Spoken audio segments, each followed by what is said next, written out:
Welcome to the world, no heroes and villains. Welcome to the war, we've only begun. So pick up your weapon and face it. There's blood on the ground, go and take it. You get one shot to make it out alive. So higher and higher you chase it. It's deep in your bones, go and take it. This is your moment, now is your time. So prove yourself and rise, rise. Make them remember you. Push through heaven. Rise, rise. They will remember you. Welcome to the climb up, reach for the summit. Visions brave, the one false step lead the end. So higher and higher you chase it. It's deep in your blood, go and take it. This is your moment. Take to the skies, go.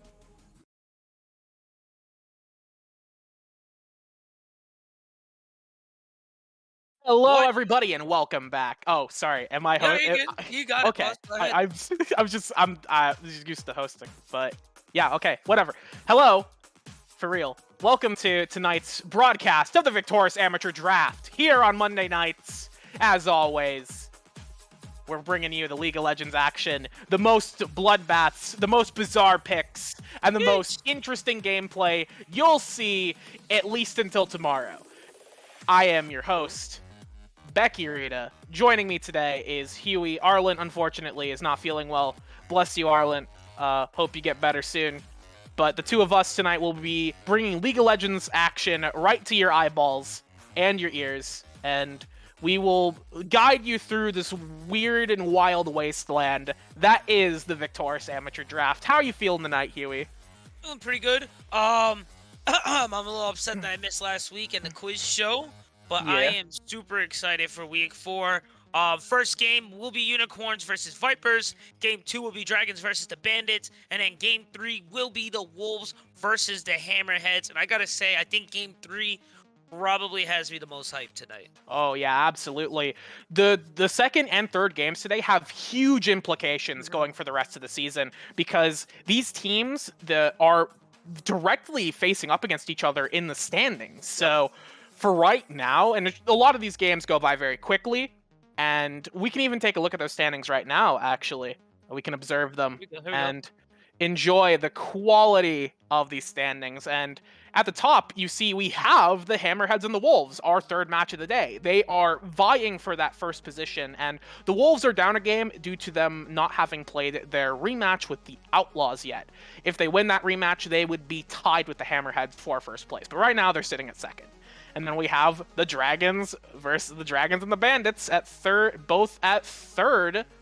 And once again, that's our second match of the day. So they are looking to battle for that position. And our first match is going to be Vipers versus the Unicorns. And the Vipers are in a pretty comfortable position. So they're just going to be looking to win this match so that they can continue to secure their position at 6 and scraping into the playoff picture. Because all you need to do is be 6th place to get in. It doesn't matter if you have a negative win rate. That is all you need. So very exciting stuff here with the standings and how things are going to shake out going forward. We will have to wait and see the results of these games as they play out. But yeah, last week, a lot of stuff happened. A lot of things to talk about because last week was the last week of the first round robin, actually. So we have finished 9 games of the season for all the teams. They've all played against each other at least once. We have 3 more weeks of games, and then we'll be going into playoffs. So things are wrapping up really quick, and we're in the middle of the season right now. And there's a lot of things these teams have to start considering as they go forward into the playoff picture.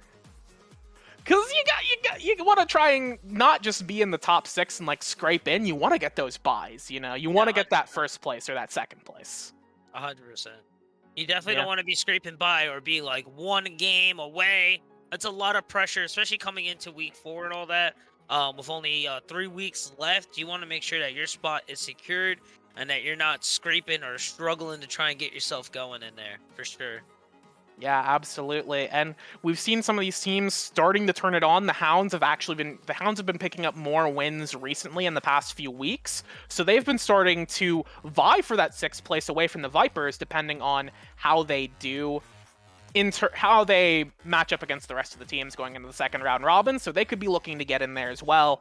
And then that top of the table, it really matters how they play against not just each other, but the teams at the bottom of the table, because you don't want to randomly lose a game to a team that you should be beating, because that just makes it more stressful when you're going against the team that you need to beat to have a position in playoffs. Yeah, definitely for sure.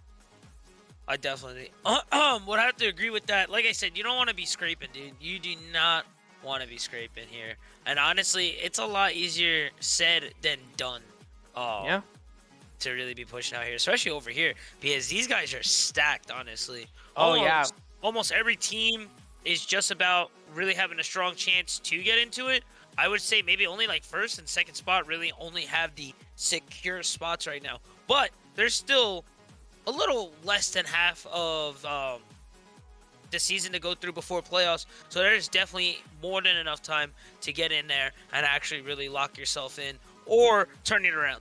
Yeah, and I think what's really interesting about these top teams is that almost all of them have at least one player who you could consider like, this is their ace, this is their trump card, this is their big slammer jammer in the game. And we can even look at the KDAs right here to observe some of these players that you should be watching out for, especially as we start talking about MVP later on in the year.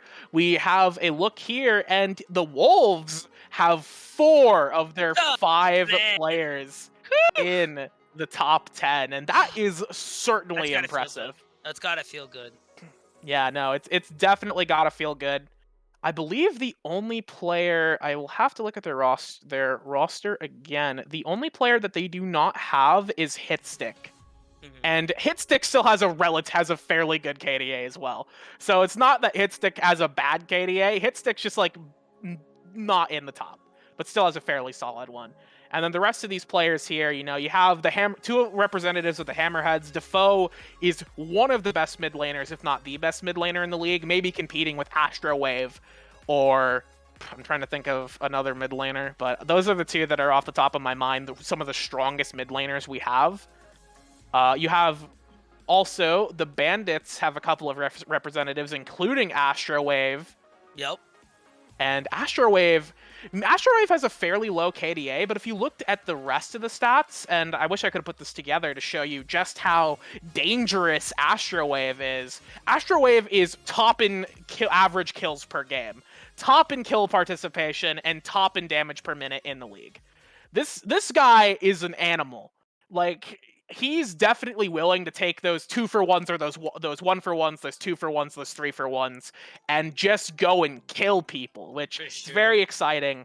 And it's probably part of the reason the Bandits have been succeeding so much in this, since that first week where they really struggled I believe they went 0-3 the first week, and they weren't able to get off the ground, and now they've been making so much progress, and very impressed with how they've improved, and very excited to see how they play, especially today when they match up against the Dragons. Yeah, for sure. Like I said, the first early couple weeks too, it's you can't take everything that happens week 1, 2 with a grain of salt. People are just getting settled in. This is brand new teams getting together. Now coming into week 4, you can start getting a better idea of where everyone is, but it's still not done yet. It's not over until playoffs start. Yeah, no, it's not over until you actually get there. You still got to secure those games, and you still got to make sure that you beat the people you need to beat and not lose to random teams. Like the Sharks losing to the Phantoms They're the only team who's lost to the Phantoms, and that really hurts. That really hurts them in the playoff picture because it lowers them out of that third place spot. They're having to battle for it now, and it's not great. Is not super great, but as of right now, I'm curious what your thoughts are on the MVP discussion. Are there any players in particular that stand out to you that you Oh. would like to propose as a potential candidate? So from which? And you can just do it based from off any stats. game? From Um, any game? From just where we're going? it. You Let's want to do for game say, one? uh, sure. Let's look at the teams for. We got I Unicorn and actually. Viper. Who is the ace of the Vipers? Yeah, let's start there. Who would Ah. you see as the ace of the Vipers? And I have an answer. It's the wrong answer, but I'll give you an answer. This is hard. All right, I do enjoy the Vipers. I think, and don't kill me, chat. I think I might have to give it over to Wolf and Alchemist, honestly, over for Vipers. It's fair. I really enjoy them a lot. And I feel like that is one of the most biggest names we see a lot that we call out when we're casting for them too. Yeah, Definitely for sure. yeah, no, I would agree with that. Wolf and Alchemist is certainly very impressive in their play, and they put up some pretty good numbers as an AD carry, although they do, as they are a lower table team, they may not have the high KDAs that some of the top table teams have, because when you lose games, it's hard to put up good score lines. Yeah. That's just the nature of it. I'm going to... The wrong answer is, of course, Ruby Jester, who is the alpha Chad gamer picking Garen against all odds. Gotta give it up to Ruby Jester. Don't know why you're picking Garen. If you could send me like a postcard informing me on the theory behind the Garen pick, I would appreciate it. That's it. That's it. It's Demacia. Demacia, baby. That's it. That's it. Hit Q, spin, R, easy. Easy. Yeah, and speaking of MVP, while we're having this discussion right now, you in the chat will actually get a chance to pick MVP after this game. You can use the voting system with the Twitch predictions and poll system to, pick who you think did the best on the winning team. So, if if we see another Garen pick and your mind is just blown by the absolutely intergalactic brain power of Ruby Jester in the top lane and the drafting from the Vipers, then you can go ahead and give it to the top laner, or the Unicorns could come out and you give it to one of the Unicorns members that you think really surprised you in terms of how well they played. It's all about getting interactive, and this is a feature that's coming back. It was there before. We have a new graphic for it. It's going to be very impressive. You're all going to like it, as with all the graphics, because the graphics are all fantastic. Yes, sir. Yeah. Speaking of the Unicorns have had a very rough season, but that doesn't necessarily mean that they are completely out of this one. And they do have a new player subbing in this week for their jungler in Fizz Khalifa. Love to see it. Who, fantastic name. But yeah, no, it's hard to really see like the Unicorns who's got the back of the Unicorns. I think it comes down to either Beatiskeetis or Killa. Either of them putting in a really good performance. Beatiskeetis in particular is probably the strongest member on the Unicorns and is the team captain. So it comes down to how they can lead the team and potentially put in a really, really solid performance and showcase what the Unicorns are made of. Yeah. I'm interested to see what Fizz Khalifa can bring to the table. First time out with this team too. So they're definitely gonna have to step up, especially versus Night Train. Night Train is not someone excuse me, to just hold and kind of not consider there. Their jungle game is strong. So they already have a lot to pick up. Especially getting into especially this being their first game. Yeah, no. It's definitely a lot to pick up, and I believe Now we can go ahead and, assuming that the teams are ready, we'll be hopping into draft to get a look at what these teams have cooked up. What have the Unicorns got in the tank to start making that comeback, to get into the playoff picture, and what are the Vipers going to bring out today to help them secure their position in the league? We'll have to figure it out. We'll have to see what happens once we get the R's, and I believe we do have the readies available, so we will be hopping into draft right now. Yeah, we're there. We are in draft. There it is. There it is. So we're waiting for these bans now. And Unicorn on blue side, Vipers on the red. Let's see where first ban is gonna go, and that is a target ban right there. Oh, that is heavy absolutely. target ban. Yeah, My no. gosh, going to Not take just- off the Viger off first round. MF being taken off for the Vipers there. And the Vagar's not necessarily just even a target ban. We saw in the LCS how strong this pick is right now. Vagar's insane. He's so good. Oh, there's the Garen! Yeah, There it is. they That's know. the target. They know. They are singling out these players here. Viper on the first round pick. I don't know where they're going to go though. Jinx still on the table here. Jinx definitely still on the table here for Unicorns. I honestly will be surprised if she gets out of first round. Yeah, that's kind of surprising. That's weird. Yeah, Jinx currently is the champion with the highest pick rate, the highest ban rate, and the highest percentage, obviously the highest percentage overall of every champion in the league right now, despite the fact that she has a very middling win rate. And I think that a lot of that comes down to, you know, when she gets through, it's a lot against these lower table teams where the upper table teams feel a little more confident letting this Jinx through because, oh, what's the Jinx gonna do? They're bad. I'm good. I can just beat them down with my club. But the Jinx is still very strong, and there's a reason this champ has a lot of priority. The Xayah, I saw that it had some adjustments in the last patch, but I've not actually seen it. I'm curious to see how it'll do, especially with the Janna. I like the Xayah Janna pick there. Janna be able to keep Xayah alive with the shields, the peeling as well. Add in the heals plus a little bit of CC as well. Definitely should be able to keep Jinx at bay.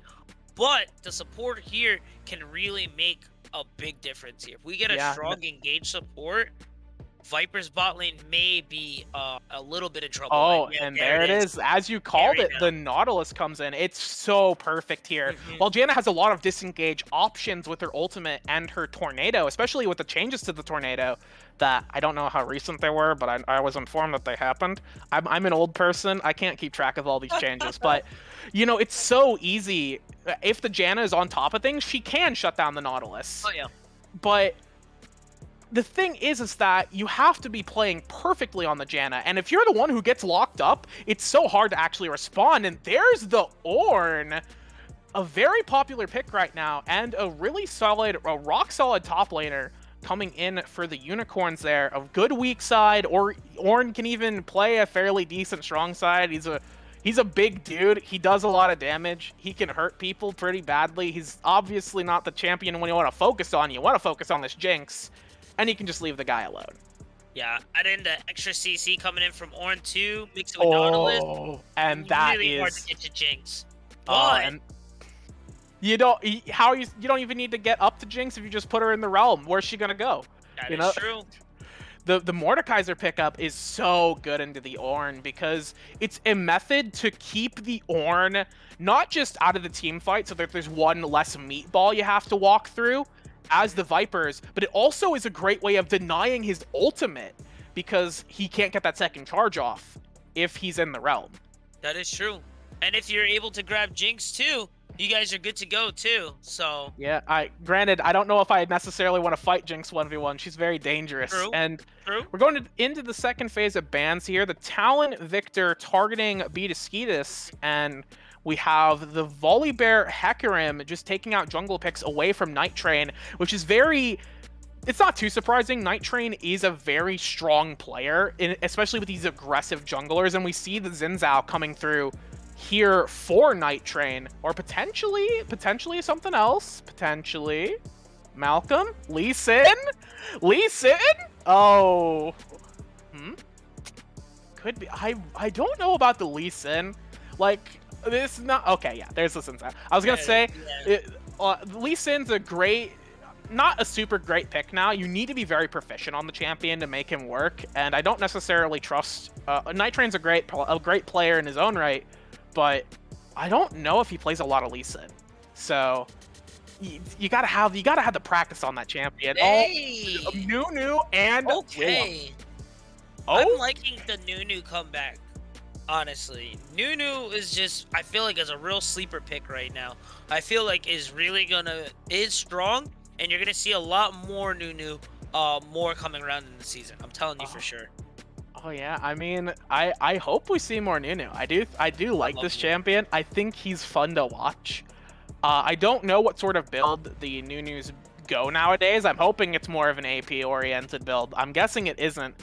Because, you know, the old school Nunu strategy is you make the enemy jungler as useless as you are, but we have the Syndra coming in here, and that is a fantastic second carry option to go with this Jinx. If the Nunu is going to be going this more supportive, tanky build in the jungle, Syndra in Jinx is an incredible core for doing damage. So doing damage both burst up front with the Syndra, and then throughout the fight sustained with the Jinx. Although the Xin Zhao ultimate does sort of deny that. And we have the Cassiopeia appropriately picked up by the Vipers mid laner. That's a good pick.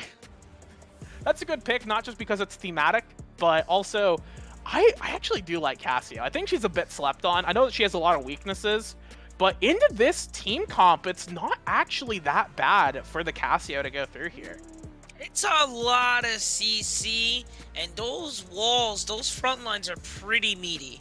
I know the Chin Fang is like on a very like a 0.1 cooldown, but yeah, if you're landing with that, even with that mana pool that she gets from after the tier build and all that, that is a hard wall to get through. That is true.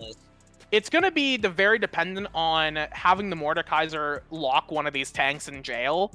If not going for the Jinx, getting one of these tanks in timeout and giving Cassio the ability to start shredding through only one of them, so that then she can move on and you know, get through, because she could probably shred one of the tanks, just not all of them. Can't shred all three, yeah. That is. What do you feel about the Xin pick?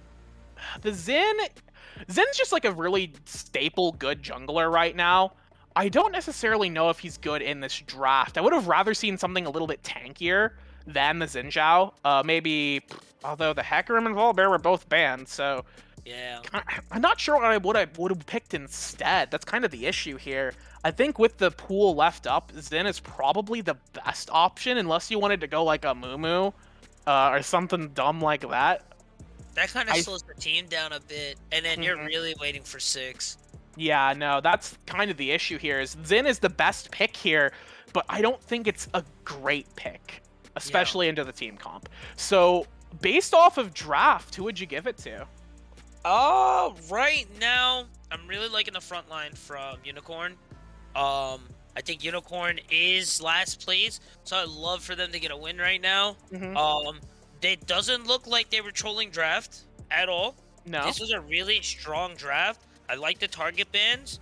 Round 1 was pretty good. Round 2 was also good.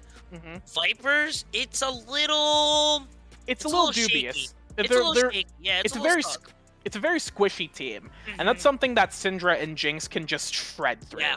Yep. And the Vipers, it requires a very heavy amount of execution on their part to play that draft and get to the strength of their team comp. Although I'm honestly not sure where exactly their team spikes at, because Cassio is more of like a late game champ, and Xayah is a very heavy champ, but usually gets stronger more in like the latter half of the mid game. So I don't know. I would agree that the Unicorns have a late game spike, and honestly, once it gets to that level, that front line should be built. The Sunfires, the Visages, all the other health items coming through too.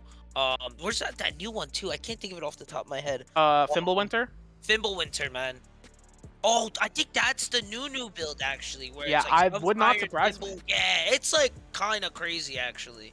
Yeah, so, I gotta. With that front line, getting all those health items up and ready to go, that's going to be even more meat to try and shave off to get to this Syndra and Jinx. And I really like that you got two powerhouses of AD and AP behind this front line.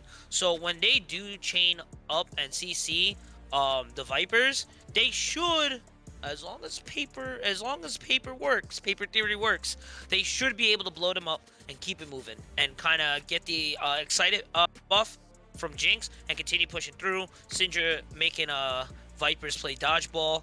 Yep. Should work. Yeah, we'll have to see if that paper theory can really perform for the Unicorns, or if the Vipers have brought a very industrial pair of scissors to cut through that team. We'll have to see when we come back. We're going to a quick break now for the spectator delay. When we come back, we'll be into the action for the Unicorns versus the Vipers. Stick around, you don't want to miss it.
Welcome. Oh yeah, sorry. You're play by play. You go. You go. I'm color. You go. Are back, beautiful people.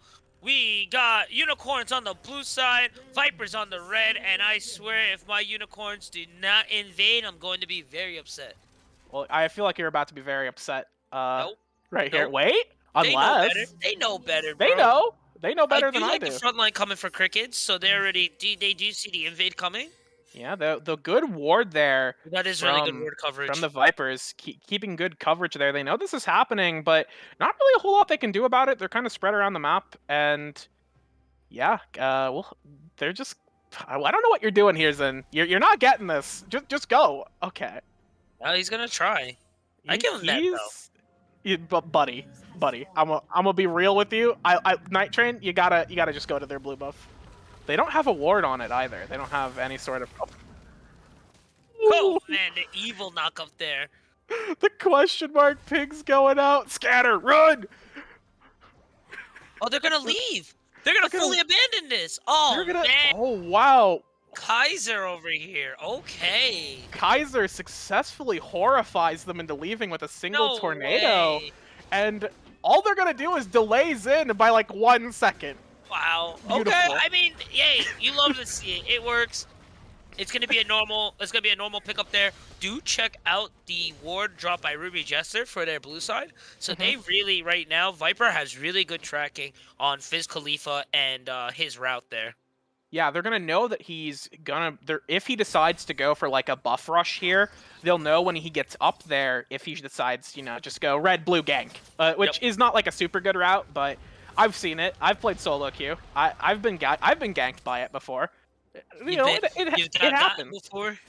Yeah, it's I've died to every conceivable form of gank. I've played this game long enough. True.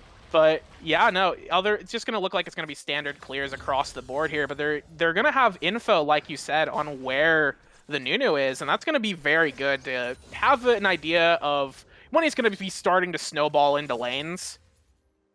Because you kind of it's kind of hard to, even with good vision, to react to the snowball just because it's so fast. Yeah, he is pretty fast there. You need the timer being dropped there. Oh, I think actually. Yeah, Night Train. It looks like Night Train's gonna be heading up to. Yeah, Night Train's gonna be looking to go get that blue buff. Actually, getting a steal here. He's a little apprehensive about it. The Ruby Jester's gonna be walking up. You got the bloom right there too, which I think is I guess that would give him away if he does use it. Yeah. So I guess that's the idea there, but going in blind's a little scary. Yeah, it looks like Nunu's gonna be walking up, but he's gonna stop for these wolves, and yeah, they're gonna lose the blue buff. Oh, that is. There goes his Briar's Barb right there, and then they get warded. Yeah, so they know. Yeah. That gives Night Train right there a pretty substantial lead right now. Yeah, no, absolutely. Night Train is able to get that buff, and not just the buff, but the crab, and it's going to very much delay Fizz Khalifa, because now Fizz Khalifa has to, if he wants to go get the other scuttle, he's going to have to go on a very long journey across the rift to go secure it, and Night Train just has full reign here to just decide, do I want to gank? Do I want to farm? Do I want to just stand here in the tri-bush? He's got a lot of options. I mean, he might as well finish his clear, honestly. I think that would be his best bet. I think Red Raptor Den Gank would be the best call for action. Yeah. That way you'll know which way Fizz Khalifa has an idea of where they're going. Ruby Jester here. Yeah. Kind of hovering in the jungle, getting out more vision, which I do enjoy, but I see the lanes frozen topside, so I do see the rotation, but I don't necessarily think it's the best time to.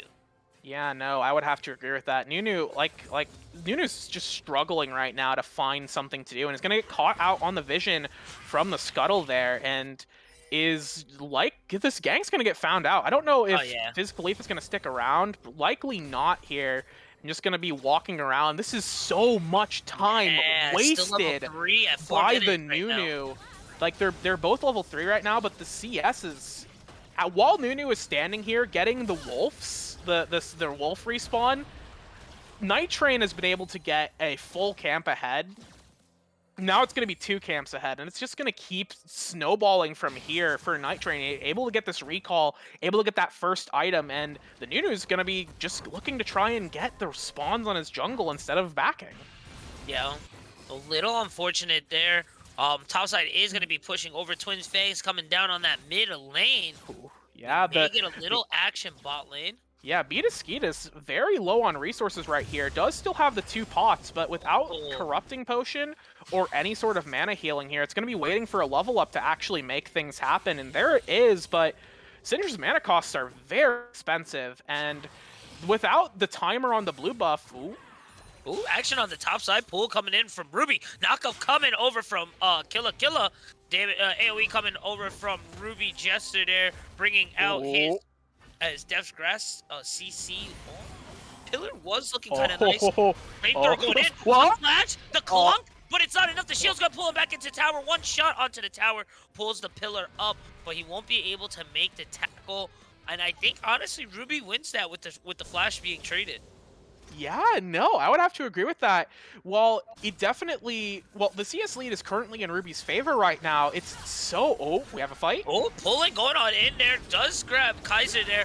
But Night Train is there. Double Flash will be popped with the heal as well. Cricket on the run here. He should be able to escape. Gets the laser, gets the stun there. Oh, 2 tower shots. zap. Wants to zap. The auto gets it. First blood. He's excited. Kaiser's in trouble. He's going to keep on pushing. Going for the double here. kill. That's a huge wave. He should be able to get Woman, but Woman flashes ahead forward to get Snowball. the 2-1. But the snowball is looping around, but coming from too far away. He won't be able to continue that pursuit. 2 for 1, winning on the side of Unicorns there. Yeah, that was just really poor focus, it felt like, from the side of the Vipers. They were able to get that fairly solid engage on at the start there, but they didn't really have a good position to keep going, and Night Train takes a ton of tower shots, and the zap and the auto just sets up himself to get murdered, and that just lets Jinx get excited and start tearing apart the team. And even with the Cassio showing up, that's not nearly enough to help turn that one around. And in fact, we're gonna get a we're gonna get a replay here potentially. We're gonna be trying this out. No. Oh. Okay. This is a lie. There were no replays. Oh. All right. Our good friend Gurf is limit testing. Oh. Okay. Yeah. All right. Okay. We'll just... You don't need a replay. Yeah, no replays. It was just a joke. We're just trolling. Yeah, we already know what happened there. We saw it. We're good. We're good. Yeah, no, it's good stuff from the Unicorns for sure to turn that one around. And we're the Jinx here. Whew. Most high priority champion getting 2 kills early on like that definitely is not a good thing. We have... Mean exchange on the top side here. The Obliterate coming down with Ruby Jester, hurting that Killa and putting on the damages there. Nunu sneaking that nice dragon bot side though. I don't know how he was able to avoid that scuttle down there, but he got in that pit and was able to secure that Cloud Drake. There is a little bit of a space there, and there was... Hold on, let me get rid of Fog of War on my end. I don't remember how to do that. Never mind. They could have been a blast... Yeah, there could have been a blast plant to... Yeah. You know what? Let him over. They did use their blast plant. No, it's actually still on their side. Huh. Oh, okay. Here. Who knows? Maybe he just snuck through. Yeah, okay. I think he's going to have to give it up. Oh, he gets caught there. Flash is going to be dropped. He is caught in the Shadow Realm, and I think Fizz is going to have to die here. Yeah, unfortunate there. Yeah, just getting caught out in his own jungle. Not much you can really say about that. But, yeah. This is... Oh, jeez, this is so... I'm so sorry, Ted. I don't know how to do the color casting, the rhythm. Okay. Ooh, missed the hook there. A little unfortunate. Yeah, mistook. Ornn is stepping up into the jungle, just gonna be looking around to see what's still here. We do have the Herald drop on top side. I think this is fine from them, especially since this is a great way of getting more gold onto Ruby Jester. A lot of gold exchange going on in. BD Skeets will be able to put on the damages there. Will actually get the drop on Ruby. Rotation going for Night Train, but I think they're just going to have to give the Herald and keep it pushing there. Yeah, I do think that the Herald drop was good, but I'm not sure necessarily the positioning there by the side of Ruby Jester and Night Train was good. Because while you do want to end up denying that CS as much as possible, they did not have vision onto the mid lane, onto the jungle.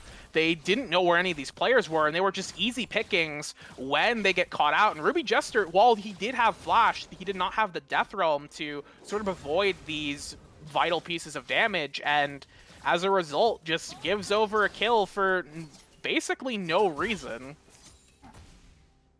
And he's going to be losing some plates, too. Yeah, no, I think that really kind of didn't work for them in the long run.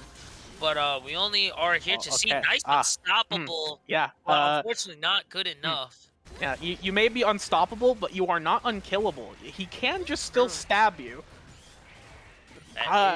Just again, Killa, not really respecting the map movement from Night Train there, and yeah, just getting caught out, and gonna be losing the top side here as Ruby Jester crashes into this. We do have a TP coming in. Oh, I'm a little upset that he didn't power through for that. I guess he was a little worried on the rotations there. Yeah, I think that it's definitely, he was a little worried about that, but definitely, like, I don't even know if he should have been worried, because, like, they have info on the mid lane and the bot lane. They don't know where Nunu is, but what's Nunu gonna do, in all honesty? He's still so far behind, now 2 levels behind Night Train. So, definitely Ruby Jester could have just been hitting that, but I guess it's a safe play, it's a fine play. We do see Night Train posturing around the top side here. Maybe looking for that dive there. Yeah, probably going to be looking for that dive, or just safely securing this tier 1 objective on the top side, which is going to set up so well for pressure on the bot side, as they need to start getting these dragons, because they did lose the first one, since, you know, Nunu is rather effective at clearing these big objectives, especially with the Jinx with the 2 kills on them. So we'll be looking to try and get some positioning, some pressure on the top side of the map to make sure that the bottom side of the map is better for securing these dragons. I like the Amumu pink ward coming in from, I assume, Cricket. I've always used that one. It's my favorite. Was that Wolvenar? Yes. That was Wolvenar. I don't know what it was dodging. But that was, in fact, Xayah ultimate. And right before Dragon too, so it could be bad. Vipers do have the items right now. Gore Drinker on Xin, with Leandries over on that cast too. So really, right now they are in the lead item wise. Ooh, Wolven holding Cricket are going off there. I don't necessarily like that move there. Yeah, I'm not. I guess, like, they were like, Xayah doesn't have ultimate, we can kill her, but they had no follow-up. So Husky was just not on top of that play with Cricket, so there was no damage following through when Become Lightning just goes wide. And yeah, no, that just looked like miscommunication between the bot laners. Yeah, no, a little unfortunate there. Does get the pit over on BD there. Flash is going to go in for Night Train. Double knockup is going to go in. The dodgeballs will land. Husky's in the realm. Pass over, just drop it. The Twin Fangs is going to get the dub there. Is going to get that a triple. Mordekaiser sending Jinx into the Shadow Realm. Will get the shutdown plus that extra gold. And this is a very strong lead going into this second drag. Yeah, absolutely. And a lot of that... Yeah, if we can get a replay, we can show this fight. Oh, we do have the replay here, and you can see Xin is going to be walking up. You know, they're going to be just standing around here waiting for the positioning to go into this fight. You see the flank here. Cricket is on the back, looking to get on this flank, while Night Train's on front, just going for the target in front of them. And unfortunately, Cricket and Husky Runner just don't have enough power between the two of them, and they just get picked off individually. And yeah, it's a very clean set of kills for the side of the Vipers. And the biggest issue there was they were down a player. That was a 4v5. Yeah. Ornn didn't have TP. They did not have that ultimate and that kind of pressure. And the disadvantage that the Nunu is at right now is so catastrophic. This champion is truly useless. And unfortunately, he's not making the other jungler as useless as he is. So he's failed his mission. As of right now, Nitrate is doing great right now, and really you got to give it to that early game coverage of the wards, being able to track invading the jungle properly and getting a kill early on Fizz Khalifa really just kind of set the pace to where we see right now 15 minutes in.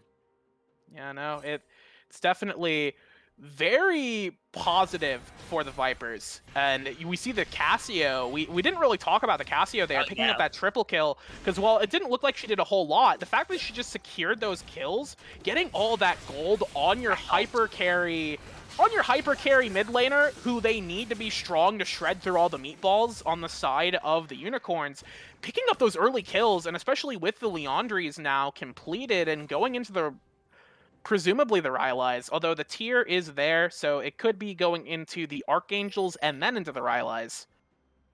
Either way, this Cassio is so strong right now, and she's only going to get stronger as the game goes on, and it's going to get harder and harder to fight these fights unless they get a good engage, and of course, a good engage is very easily possible. Oh, Jesus.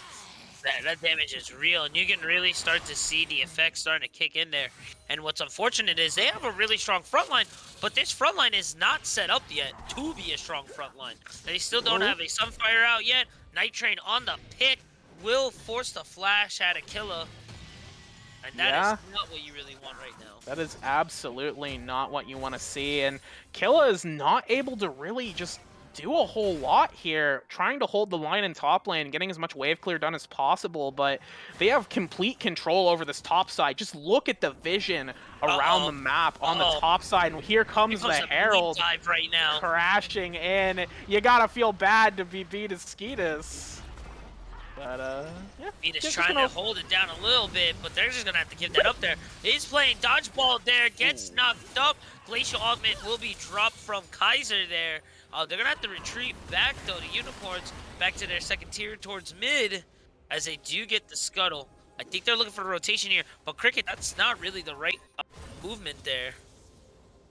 Yeah, no, that is very...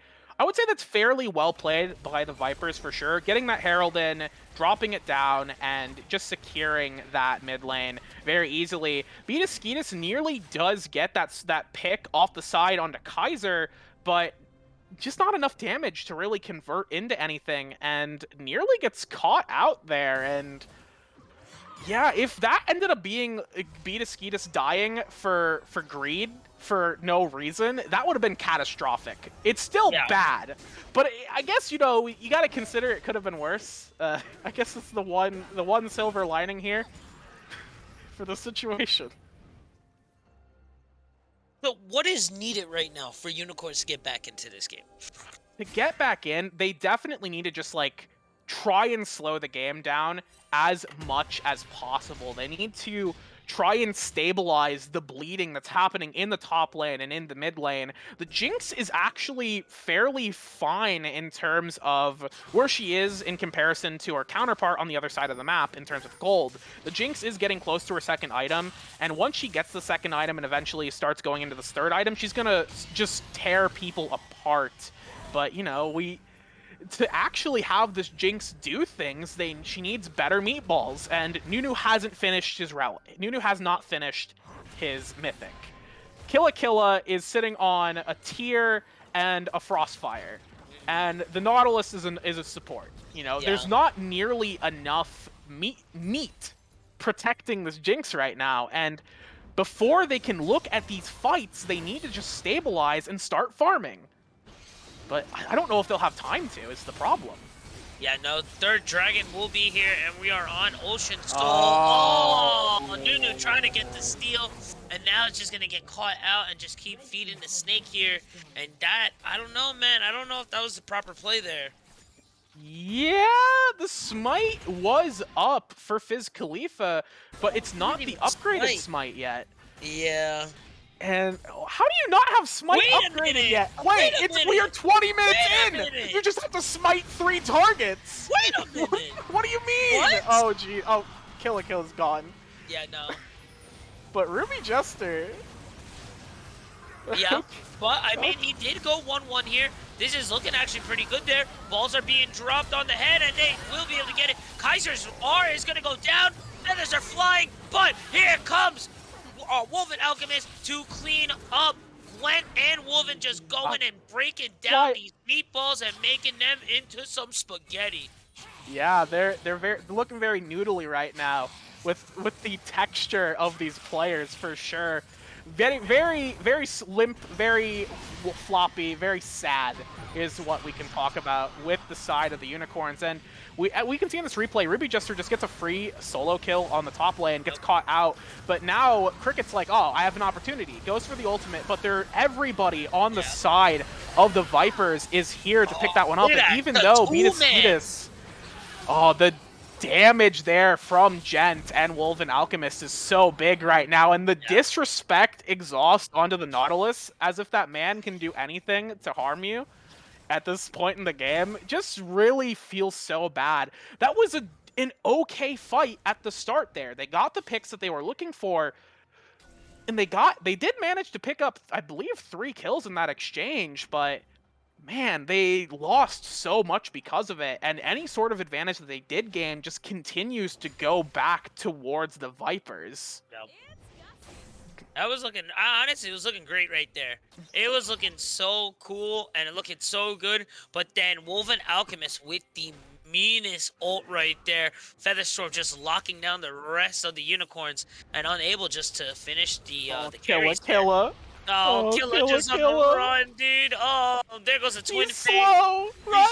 He's trying to get away. The Rally's just burning. There goes the ult. Jet just putting out the damages. And it just does not stop. Night Train coming in and just going to steal Husky away. Ruby just trying to get himself going, but Husky able to pick a little something up. But 7-14 right now with a 5k gold disadvantage. It's not looking too hot here. Rocket coming in. The Mega Death Rocket. And it's only at 8k. Look, that was a vision rocket. They were just scouting. Gotcha. Oh, coming in for Cricket there. Knock up there. They are low. This is looking pretty good. Viper's low. He's looking in. Cricket, there goes the Featherstorm again, though. She's locked in and locked out. And that is going to be the Baron going over to the side of the Vipers, whose bite is really stinging and out-damaging these Unicorns right now. Yeah, no, it's so tragic there. They lost two meatballs on the top side, and despite that, BDT, Husky Runner, and Cricket were all like, we gotta make something happen. We can't just let them get the Baron for free. But they had no position to even believe of going in there against all of the power here. And they did get some low HP bars, but it doesn't matter how close you get to killing them. You actually have to kill them, believe it or not. And they just couldn't get in range, even though like Jinx tried to get as much damage out as possible. It's so hard for them to even get close. The damage on the side of the Vipers is so unbelievably high here. Items. Between looking at those items. Riftmaker, he got Gore Drinker, Leandries, Kraken for the front line. Dev's Stance already set up for Night Train. You got the Demonic Embrace already for Jester. Seraph's Embrace plus the Crystal Scepter locked in. And the Oblivion Orb on the side of Jen. The Kraken, the Essence. These guys are set. They're on 4 items there. Yeah, they're absolutely loaded right here on the side of the Vipers. And the Unicorns are, once again, they're just struggling to find, they're just so far behind in gold that it's just hard to really make things happen. Even with the objective bounties up, it's still very abysmal. Yeah, the bounties are up, but the bounties don't do anything unless you can actually collect them. Yeah. So it's a matter of, we do have an ultimate. A hook missing, but here comes the horn. Only being able to pick up Kaiser there. I don't think that's the engage they're looking for. Rega Rocket does hit. Dragon. Do some damage, but I don't know if that's really it. Ejected Bandit is their TP coming in from Ruby Jester, and he's going to take out Khalifa here with the meanest obliterate right there. Husky Runner and Betty on the run. Cricket caught out by himself. Killer himself as well. And that's going to be a dragon. That's going to be a godlike. And I think we are seeing the final moments here of game 1 for the Vipers here. Yeah, it's getting close to the end here, and the Unicorns definitely have to be counting their blessings and maybe praying to whatever deity that they believe in right now to get out of this game without taking too much of a hit to the KDA at this point. Like, that's the best you can hope for. It's hard. These fights are just coming down to, it doesn't matter what kind of engage the Unicorns find, they just get beaten down by the excessively large wallets of the Vipers. Because that engage was not perfect. The Ornn only managed to hit his... Yeah, we do have a replay coming up here, and we see at the start of this replay, posturing around the dragon, the hook goes wide. We do see the ultimate follow through, but it only hits Kaiser here. So the follow-up with the Mega Death Rocket, no idea why they decided to throw that out so soon. It looks like they're trying to posture back here. They're split on the decision here, whether or not to go for the Dragon, and because of that, they have no proper positioning here. Husky is not able to follow up on the good engage that Killa got on the back line, and instead just ends up getting zoned by Ruby. And the Janna ult, like you said, did as much as it could, but yeah, it was just really rough to try and win that. They were so split on what they needed to do to win that fight, and in the end, the carries got put out of the game by the big man, the big scary metal man. He just walked at them menacingly. Yeah, and they had no counterplay. Ain't much you can do with the metal, the master of metal menacing approaching you. Yeah, it's you gotta just like I guess enjoy the music, you know. I don't know if this is Pentakill Mordekaiser, but no, it's a pretty decent. It's a cool skin though, but to be honest, I don't know which one it is. It looks maybe? Sick though. Yeah, that is Anybody in chat? Anybody in chat? Can we get a little zoom in on that? Any Mordekaiser enjoyers can tell us what the skin is. I'm an elderly person, so I was not paying attention.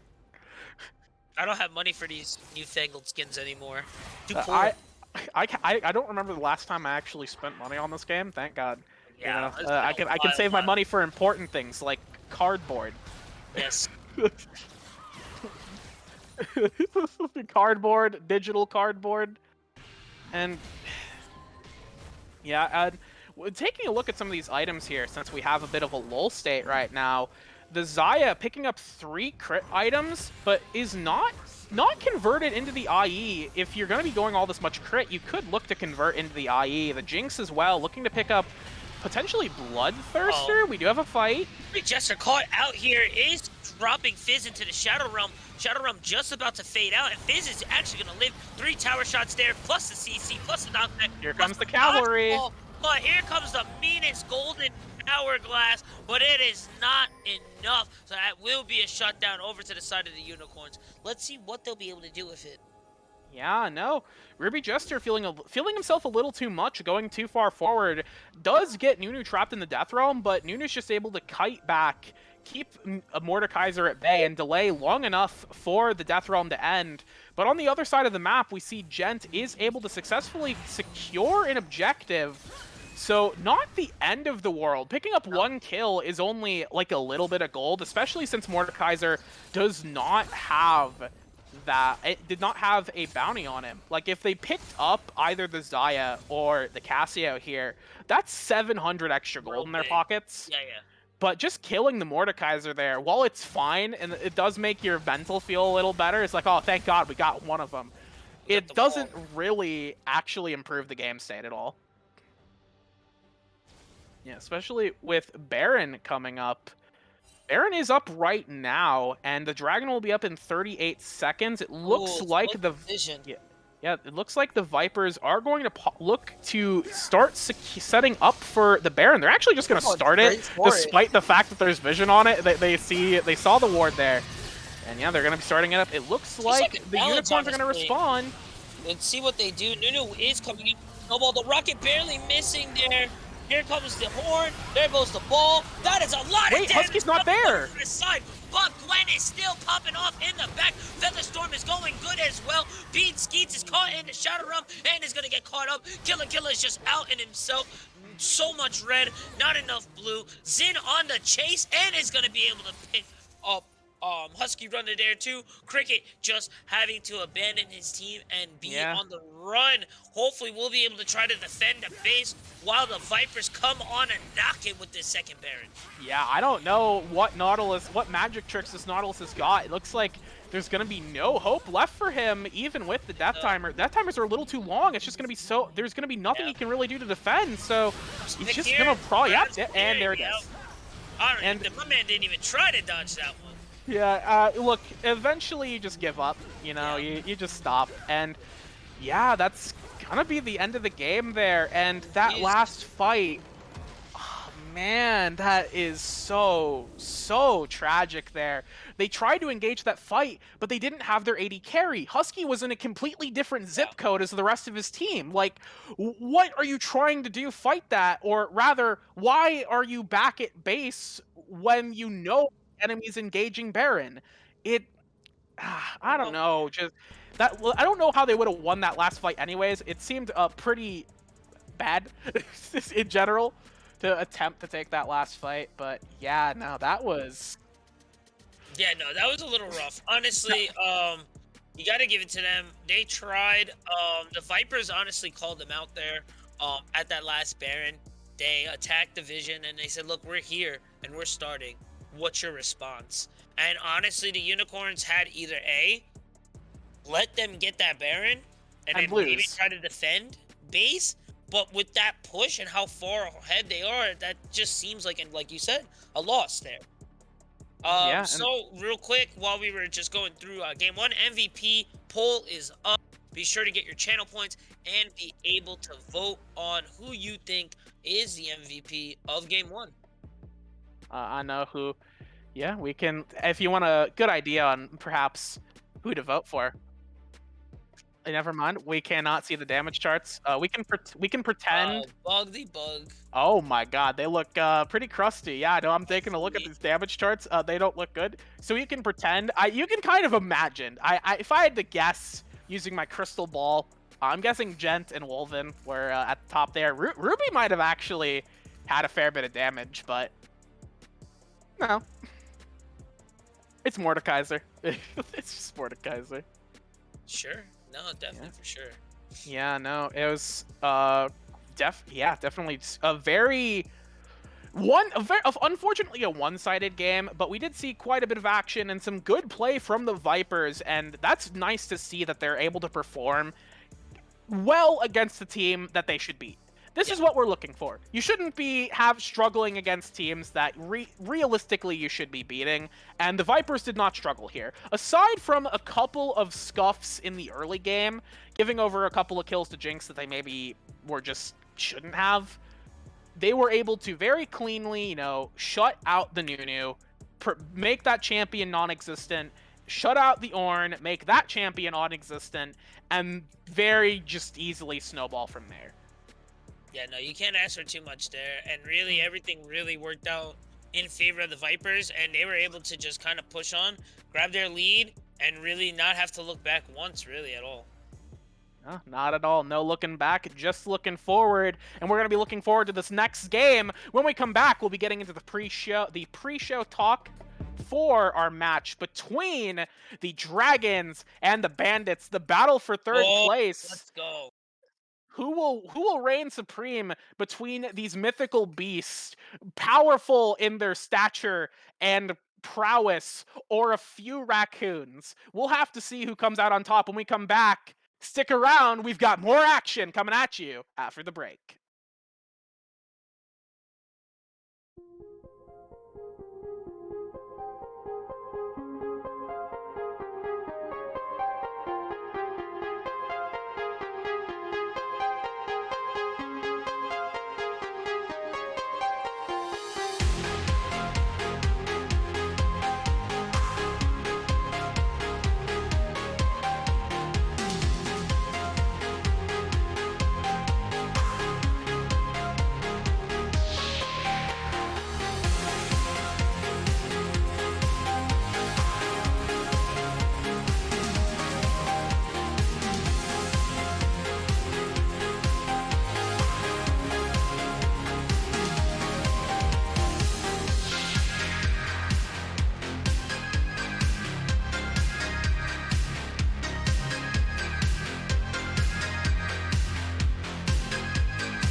So many lights are on repeat. A growing dark is coming to the streets. We catch the magic of the sights. We breathe again with the neon from the heights. Tell me, did you ever want it? Just to stay here by my side. It's the magic of the moments under the sleepless sky. Tell me, do you ever feel it? A static touch beneath your skin. It's the rhythm of the heartbeat. So deep within, some sleepless nights. Sorrow night.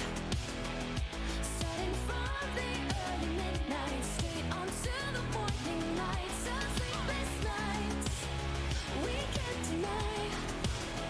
Waking us spark of neon moonlight, just like strangers up to life. All right, welcome back, everybody, to Game 2 of the Victoris Amateur Draft Monday Night Extravaganza. We're here for the match between the Dragons and the Bandits, and we do have the match results for the Bandits. They lost their match against the Wolves, so they are going into this match 6-4. We do not have the results of the Dragons match yet, but we will get those to you as soon as we know them. And like we were talking at the top of the show, this is going to be an exciting match in a battle for third place, something that really does matter as we go later on and get more games in the second half of the season. Yes, sir. I am really excited for this one. This is the battle for the bronze. And this is really going to set the pace for the rest of the playoffs. Who's going to be looking more comfortable to get into it, and who's going to be trying their hardest to get back into that position. So I am really excited for this. Yeah, and I think what's very interesting about these teams is that they're very, I wouldn't say inconsistent.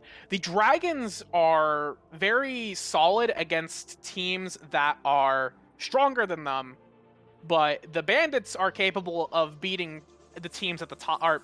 The Dragons are better than teams that are lower than them. But the Bandits can actually beat the top of the table teams. Yep. And I would like to say that we have results of MVP from last game.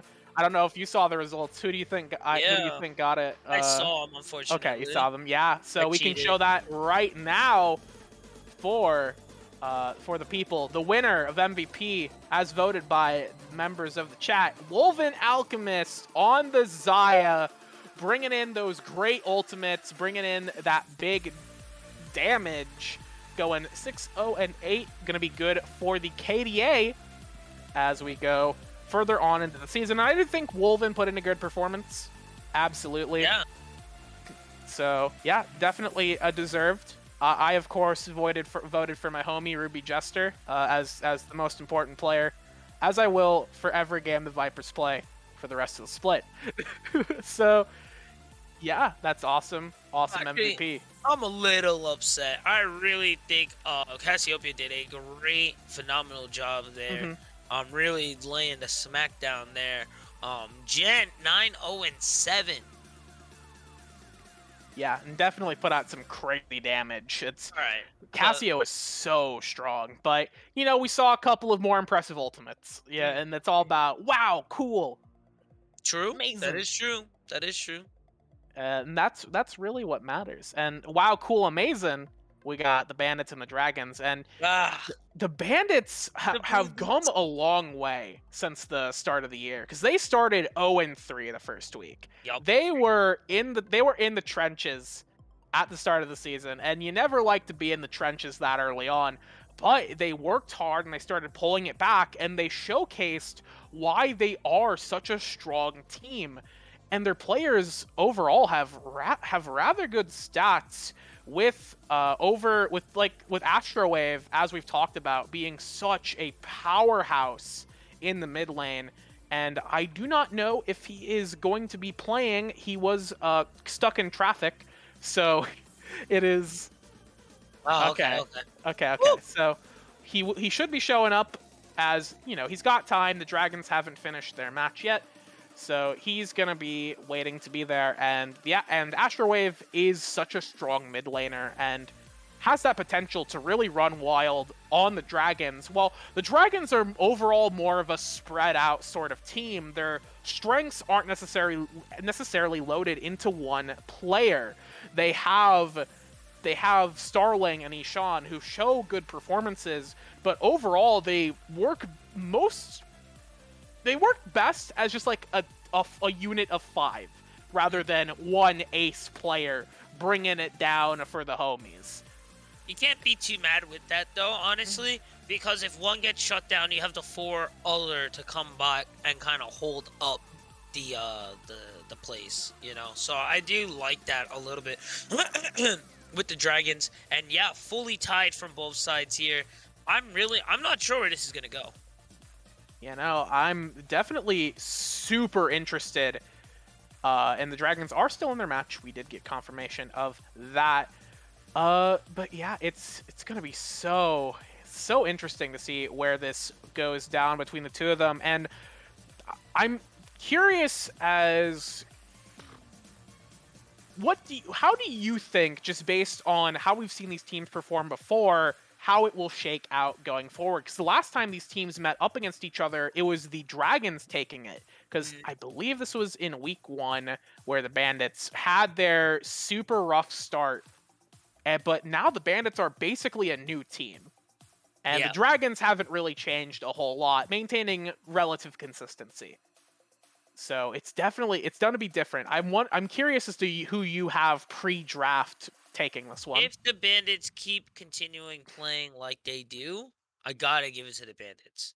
They have been stepping up and performing very well. It's not consistent. You know, it's like back and forth, you know. So it's a little unfortunate, but I think they can still continue to push forward as long as they keep doing what is needed.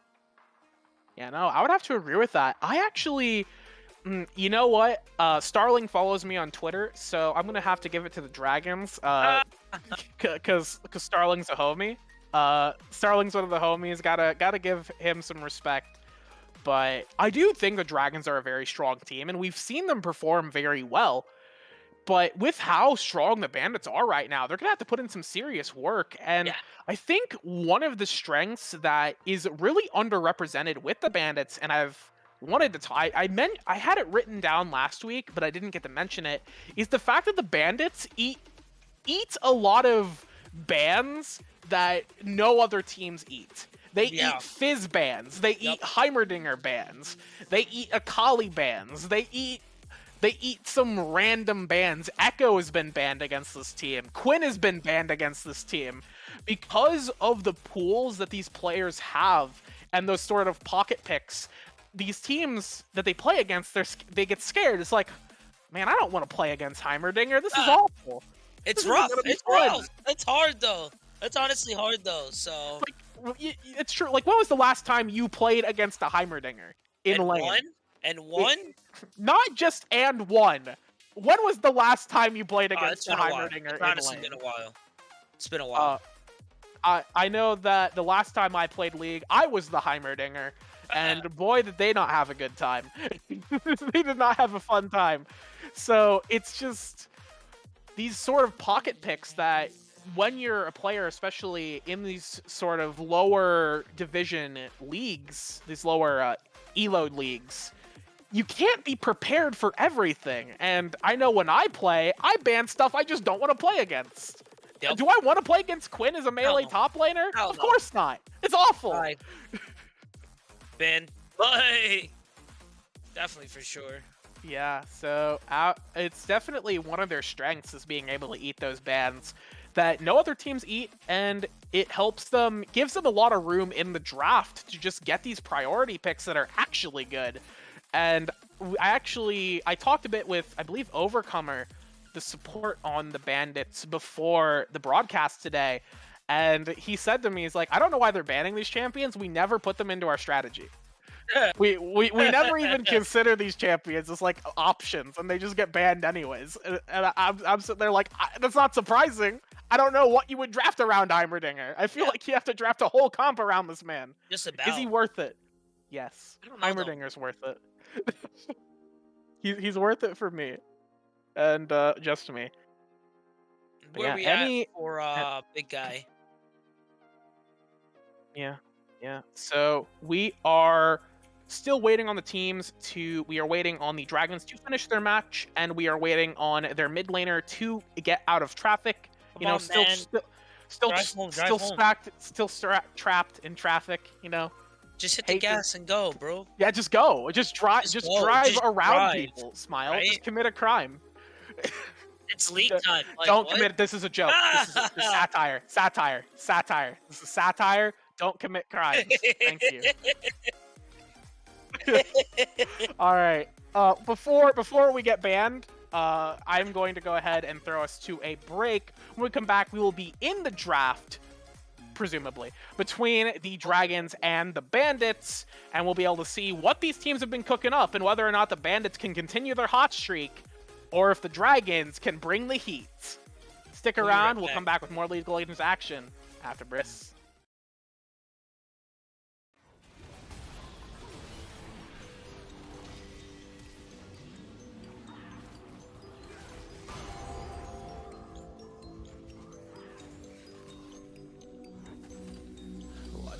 Feel free, and I just wanna be me. Yeah, I just wanna go so crazy. I just wanna be a freak. Yeah, I just wanna rise to the top. Yeah, I just wanna go reach the peak. So I've been really well focused on success. Hey, y'all will see. Yeah, you will see that I will get it. Cause I'm really focused, man. I make it with the rap and I just follow my path. I just follow my passion. To me, this is what's precious. Yeah, in my soul, man, I can feel it. So every single verse, man, I just gotta go and kill it, man. I gotta be the kid. I could be the guy taking you wild. I could be the villain. Lately I'm painting my path on my way. Yeah, I got no time that I can wait. So I've been sitting in the space. Yeah, making runs every day. Man, you know that I go insane. Yeah, I hit you with a bullet to the brain. Let us stop first cause we going insane.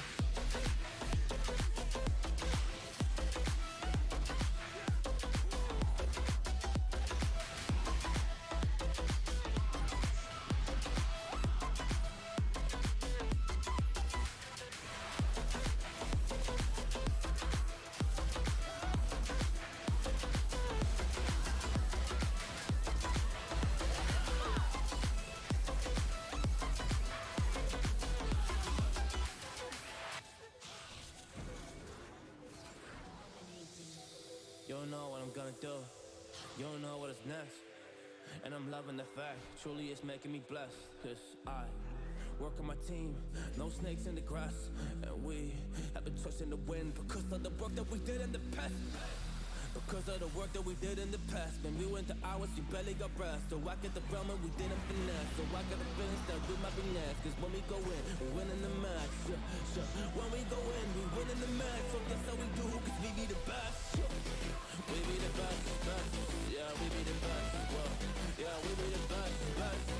We be the best. Hey, yeah, we be the best, best. Hey, we be the best. Yo, you wanna come and test? Whoa, you want to see we the best? Hey, you don't see that we're the best kid, so I suggest you never really come and test it. But otherwise, I will smack your face like Michael Jordan does with a ball on the basket. Oh damn kid, but you didn't expect it. You never really thought that this could just happen. But now when you come on and we pull out with the action, cause people defeat those they don't get it like.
Welcome back, everybody, to the Victoris Amateur Draft here on Monday nights.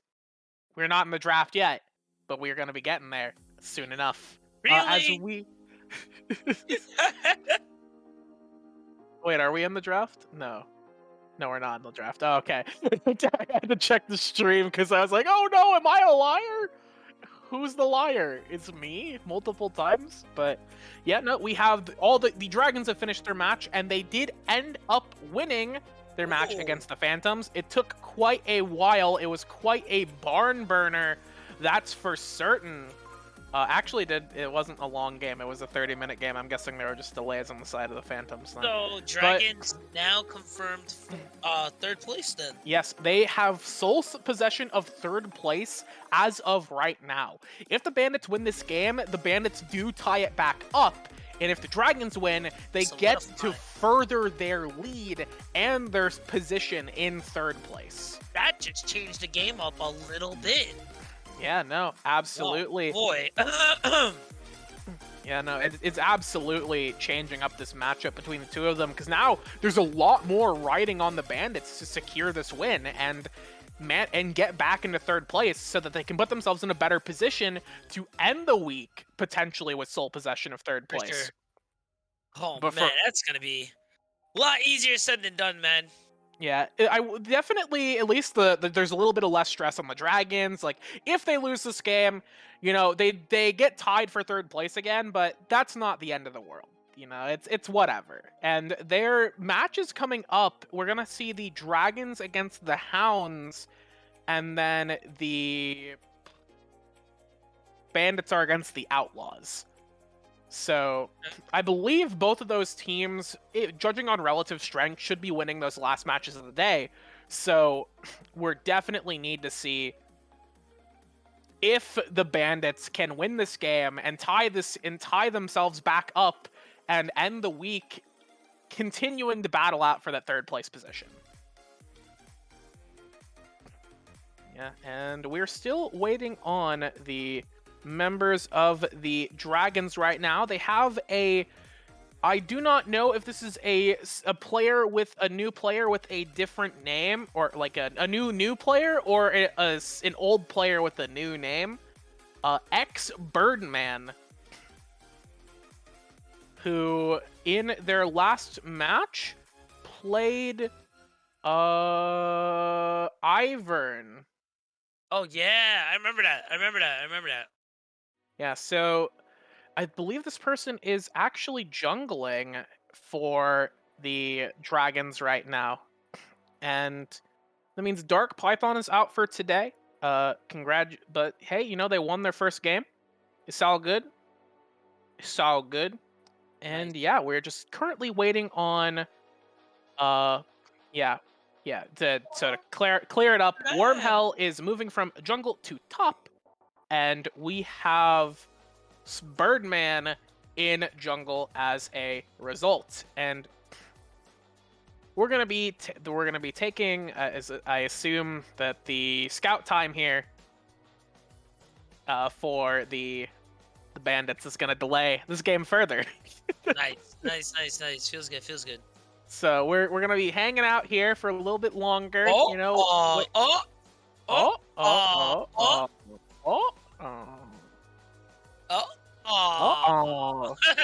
We just keep watching them come in for the team, and then please just stay, please. Is that it? I think we're locked in. Okay. Oh, look, I'll step in if I need to. Yeah, right. I'll play. I'll play and commentate. Put me in. Yeah, no, that's all right. I can play support. That's my main role. Let's go. Support mains, rise up. Let's go. Yeah. Hey, look, I love playing support. You know, when you're a boomer like me and you played before role select, you don't like causing problems. You're just like, okay, I'll play support. I'm the person who typed Phil in chat. When getting into game, so I just learned to play support or top lane when top lane had bad metas going on, which was a lot early on in the life of this horrendous game we call League of Legends. So, you know, I play that support. I play the Nautilus. I play Brand. I mostly just Brand. I actually, despite the fact I've been playing since the dawn of human existence, I only have one champion with over 100,000 Just the mastery. dinosaurs roamed. I only have one champion with over 100,000 mastery, and that's Sona. Really? Okay, yeah, and we have successfully wasted enough time that we are able to get into the draft between the Dragons and the Bandits. We can hop in right now. It looks like we're going to be getting into banning right here, so exciting stuff, exciting stuff. Oh, let's go and bring it up real quick. Here goes the spec. Yeah, we're going to see if the Dragons fall for the bait. Will they ban away? There's the Akali ban. There's one. We got one. Will we see Akali and Quinn? Will we see Quinn or Heimer? Will we see those bans too? Getting taken off for Morphish there. Or yeah, oh, yeah, there's Heimer. All right, complete the trifecta. Complete the trifecta of random bans. Come on. Do it. Oh, okay. Trundle's a fair ban. And the Zeri is available. That's right. That's right. Yeah, Zeri is available. Renata is not. Renata will not be available until March, actually, which is fair. That champ's a little funky. We do have first pick here coming in with the Caitlyn with the first pick. Good pick for Starling. Caitlyn is one of Starling's big comfort picks. It's what they've shown the most prowess on, and is what they won their matchup against the Bandits last time with Starling on the Caitlyn. So that being a first pick's not too surprising. The Pike ban definitely was a target towards Mofish, who's a big Pike enthusiast. We have Jhin getting picked up in response. And, okay, the Hecarim will be picked up as the jungler. Hecarim did get through, which is not too surprising, I guess. Yeah, he doesn't usually get banned until about round 2 or so.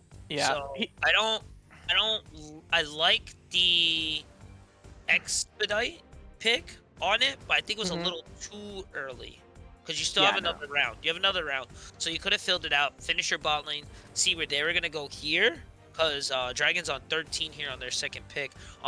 This gives them a chance to counter for both bot and jungle here. And Ivern! Again, this didn't work for them last time. Yeah, the Ivern... Yeah, the Ivern did win for them in the last match they played. Because they beat the Phantoms, and they did win with the Ivern here. So that is presumably just a comfort pick for Birdman. And it could be Malcolm top. We could be seeing a Graves top lane. Not Malcolm. He may be Malcolm Graves, but nobody's gonna call him Malcolm except for me. It could be Graves top. I didn't even know he had a first name. Yeah, I don't know. Who knows? Oh, the Quinn! They lied to me. Overcomer lied to me. They told me Quinn was never going to get picked, and there it is. How dare they? How dare they? There's the Quinn. Yeah, Morgana taken off the table here. I don't really necessarily like... Oh, you know what? They went Morgana mid, actually. So, no, I see what they came with that, actually. No, that's fine. Yeah, it's potentially a target there. Towards Ishan, the Fizz. There's another one. There's another band that's never gonna get picked. There's another champion that's never getting picked. Except Overcomer lied to me about the Quinn. So you know what else has Overcomer lied to me about? True. We'll have to see. The Cassio getting banned away. We saw the strength of that pick last match, and we're gonna be seeing what the Dragon. Another random target ban. It's weird. Yeah. Is this? I don't think it spells anything. AHTFE? No, they're just banning away from Astrowave. These are all just targeted bans towards Astrowave. That is the purpose of these mid lane bans. Just straight at them. Not just getting picked up for the bandits there. I like that. I don't know where the Dragon's going with this team comp right now. Yeah, they definitely, with the Caitlyn, you want to see picks like the Lux, or the Morgana got banned away. You want to see these other champions that can help enable the Caitlyn and play at a range to really just force out the Jhin, and it doesn't matter who his support is, you just want to keep him out of the lane. And that means they're going to be looking to probably pick up a squishier member, but that means they're going to have to finish out the team with some kind of front line. Alternatively, they just like pick Leona or something, because Leona Caitlyn's pretty solid, and there's Leona. It's just unfortunate there because it's kind of a forced pick there for the Leona. And there's not a lot of backup for the Leona. You got Graves, you got Caitlyn. Oh, the Corki. Wait. Yeah, the Mustache Man managed to sneak his way through the draft and getting picked up as B5. Okay. Kind of surprising, especially that the Bandits, they could have picked up the Corki for themselves, but I guess they just, maybe it's just not, it's maybe not necessarily something Astrowave plays, so they wanted to avoid it, and picking up the Nautilus instead. The Leona, definitely, like you said, it's more of a forced option here. If they go for the Enchanter, they are missing out on a tank. And then so they're trouble come around those dragon fights. Yeah, so they're stuck on the Leona, and Leona Caitlyn's fairly solid. The goal, you just want to keep blocking the. Oh, I like that. I like that. Vex would have been great. All these dashes, man. What are you doing, mate? What's I mean, all right. Wait. Before we really rag it, before we really rag on them, Ari does have the mobility from her dashes. Okay. Yes. Her charm is a really good stop to those forward dashes. Yes. Coming from Graves, catching out the Corki Leona. So I kind of see it, but I would have definitely agree with you, and I would have loved the Vex over the Ari. The Vex would have been so much better here. Especially the highlight of Vex to then Ari, you know? It's like, if you picked Ari and just Ari, I would have been like, oh, this is not a great pick, but it's probably fine. Now, you show me the other option that would have been better, and then you pick the bad option. It's like, what? Ooh. You showed me missed opportunities. I'm getting a gaze into timelines that would have been way better than this one, and instead I have to watch Ari struggle to do anything for another 30 minutes. I don't get this champion. Like, I know that there are some players who are super hyped about Ari, and it's like, she's great. No, she still has the same problems she's had for the past, like, 5 years. She's just such a struggle champion. And I don't know. I wouldn't say struggle champion. What do you elaborate on struggle champion for me? She's just a champion who, what she brings to the table is not nearly good enough that other champions can't do it but better. Like, she does bring that mobility, and she does bring the charm, she brings a bit of CC, and she's very slippery, and she's very good at setting up, like, Everfrost plays. Going in with the dash, going for the Everfrost, locking people down, and getting those big combos out. But the issue is that there are other champions that can do those Everfrost setups better, and are better at playing at the same range that she does. Like, if you were to pick, for example, like a Veigar, who is able to also use Everfrost very effectively. You don't have a lot of mobility on the Veigar, but that's not necessarily a problem into the Dragons. Like, Veigar is a great pick into Corki, because Veigar can very safely lane without having to deal with Corki, because Corki doesn't do anything early game. He just shoots missile. He just shoots, like, his funny phosphorus bomb, and that's all he does. So you can get a very safe early lane onto the Veigar, and you don't really need to worry about the Ivern that much, or the Leona roaming up. You can play very safely, get farming, and then when fights come around later, as long as you're positioned well, you can very easily pump out insane damage and have the same lockdown, but better, on the Veigar.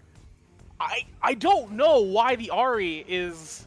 I just ranted about Ari. I don't like this champion a whole lot. I don't think she was a fantastic pick here. I can't wait to be proven wrong when Astrowave just tears it up and goes like 11, 3, and 17. yeah, he's gonna get MVP. Chat, I want you to promise me if the Bandits win this game, just vote for Astrowave. I don't care how Astrowave did. I don't care what the scoreline looks like for Astrowave. Vote them as MVP, just to spite me. Anyways, yeah. Alright, you went Ari, but you went towards Viger. Viger is a control mage. Ari doesn't really bring that because that's not really Ari's job. Yeah, I you guess. know? Yeah, she's more of an assassin. I guess a better Yeah. comparison would be like the LeBlanc. Yeah. Okay. But- Okay. Now And with that, LeBlanc also does what Ari does, but better. there you go. Now see, I can go with you with that one. I can totally go with you with that one. But with this team comp, I actually really like the Ari pick. I'm not an Ari fan by far. Okay, I'm really not. I do enjoy a good Ari, from time to time. But with this team comp here, all those dashes moving forward, trying to get ahead, that Fox should just be slipping in and out of battle, getting those picks that she needs, and just going in, bing bing, going out, and dashing back. You know what I'm saying? Foxfire in, Yeah. Foxfire out. See you later. Yeah, no, I do see the reasoning behind the Ari. I'm not saying like it's a completely random pick. Like they didn't pick like Nasus or something mid lane. I've You know, heard- there's like reasoning behind the Ari pick. This champion just never really impresses me whenever I see it. So we'll Teach their have own. to see. Literally teach their own. I like that. Yeah, we'll have to see how it shakes out. And we have the conflict over the Ari. Will the waifu reign supreme, or will the dragons be able to take this match and secure sole possession of third place? When we come back, we'll get you right into the action. So stick around. We've got more game coming right at you.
What is up, everyone? Game 2 is on the way. Dragons on the blue side, Bandits on the red, and I gotta say, the channel points, I think, have not been this drastic this entire season. Yeah, look, I put 4,500 down. 45,000. Oh. Vork coming in, putting on some of the damages there. Is going to get a little bit of the rampage going. Is going to get some vision too. We're seeing the back from Corky. I think they're just going to get the vision, and then I think they're going to just go back. And look at, there you go again, if you check it over by Raptors, and then by blue side. That's a good start. I love little starts like this. Like, Yeah, it doesn't this seem... ward... Yeah, this ward here is so fantastic for red side, and like you said, the ward on the blue buff and the ward on the Raptors gives so much information on where this Graves is pathing, because you can sort of expect how fat, or not Graves, it's Ivern. It's Ivern. This champion's weird. His pathing is bizarre. It's actually fairly, it's at least in my experience, it's kind of hard to track where Ivern's gonna go, just because he kind of doesn't do camps. He kind of does his own thing. So it's a lot easier to, with these two wards, you get a better idea of where Ivern is on the map and where he'll be heading out for his first gank, which can be pretty devastating. You see how they were both cheesing bushes there for each other?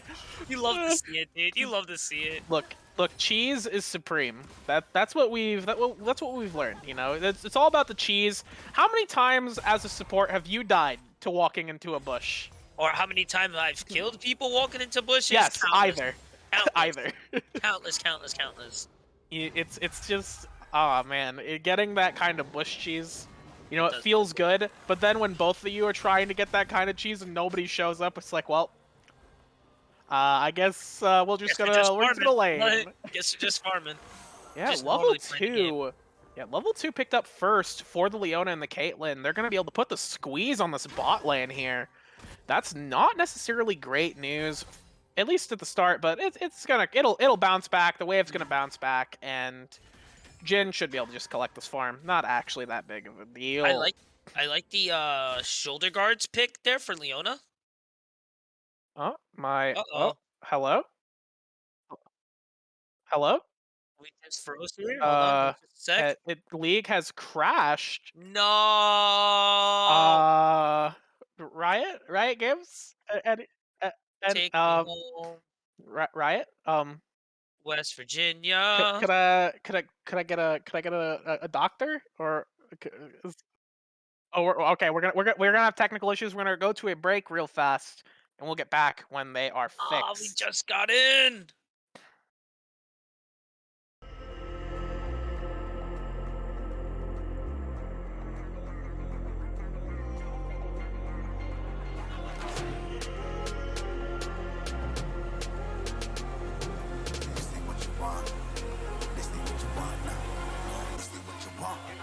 Alive can't put me in a box. I redefine any definition you got. I am the tiger, I'm making steps to the top. The flames, I whip it up, you just gotta hand me the rock. Take a seat, you cannot stand it. All I know, the flow harder than a Scotch bonnet. Don't try to study me, you cannot manage. This ain't what you want, bitch, I'm a fucking phenomenon.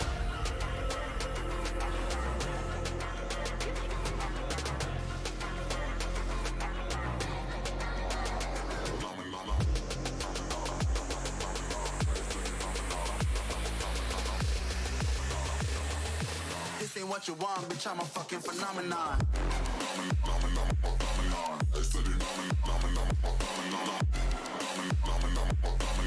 Hey, woo! We fixed it, baby. Hey, Riot let us back in. Yeah, they took pity on us. They felt bad. Yeah, we lost a couple of minutes, but nothing's really happened. We've seen some farming, and that's about it.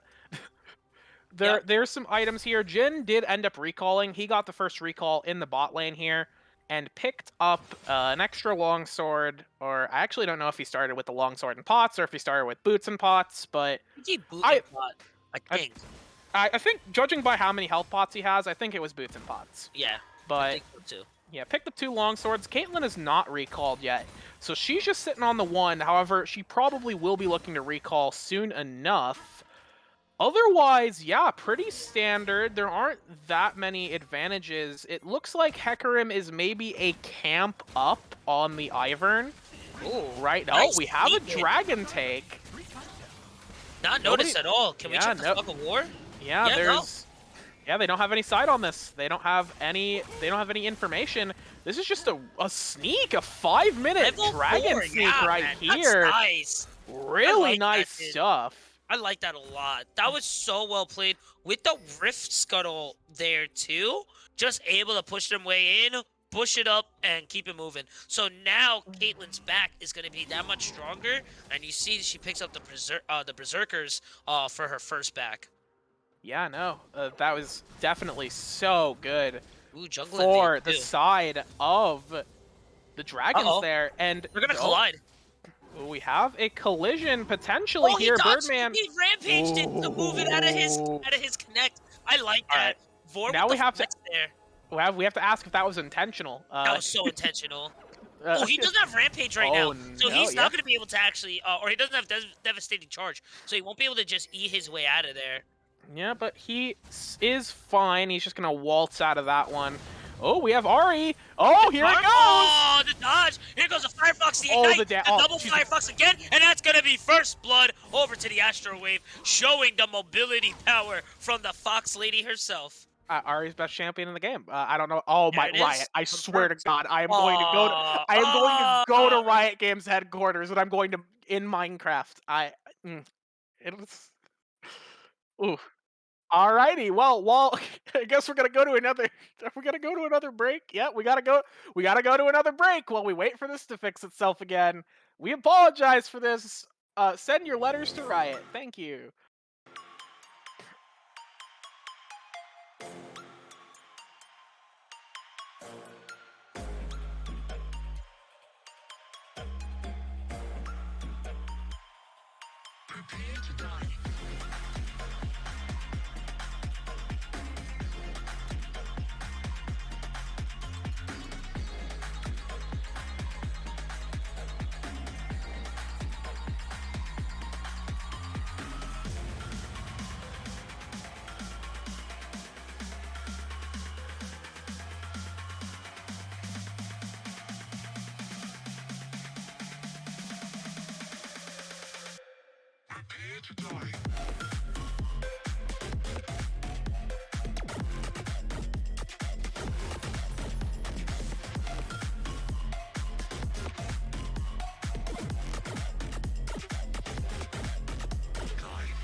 All right. I think we are back. 807, correct? I think we Yep. are good here. All right. All right, this time for real. Quick first blood there on the side of Ari. And Oh, it looks like they she got picked up another kill. one. Let's go. Yeah, she must have roamed top lane to go pick up a kill on the Graves with the help of the Quinn. Yeah, no, the Hecarim did not get involved in that. Now, ooh, we have Quinn is fine. Uh-oh.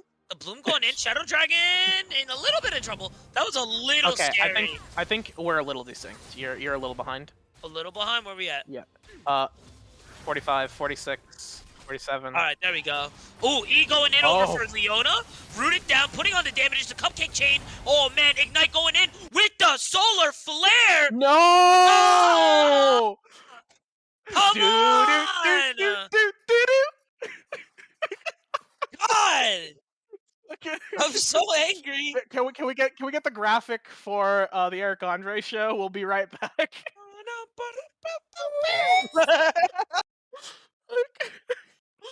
You know what? While we wait for can we just make this a Yu-Gi-Oh podcast? Yeah, pretty much, dude. Oh my god, what is this? Okay, I guess we're going to another break until we get this fixed again.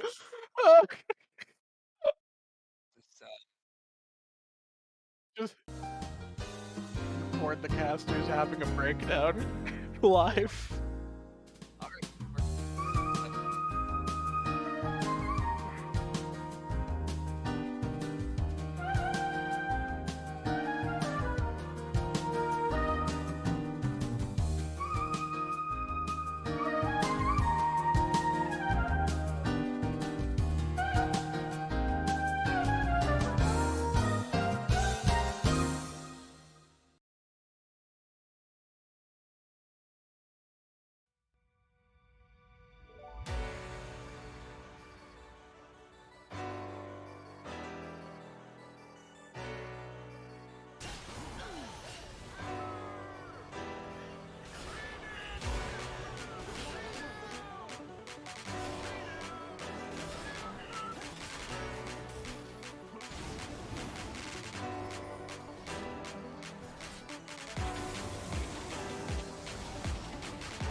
Okay.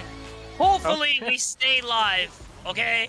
Because this is a crazy game right now. 2-8 right now. Ari Yeah, popping Ari's off 4 and right 1. now. Oh my god. I didn't believe I'm in getting my Astrowave. channel points, bro. I literally have the stats in front of my eyes that show that Astrowave is the most insane player I've ever seen. You're like, I And can't I'm believe like, it. nah, this champ's garbage, you know.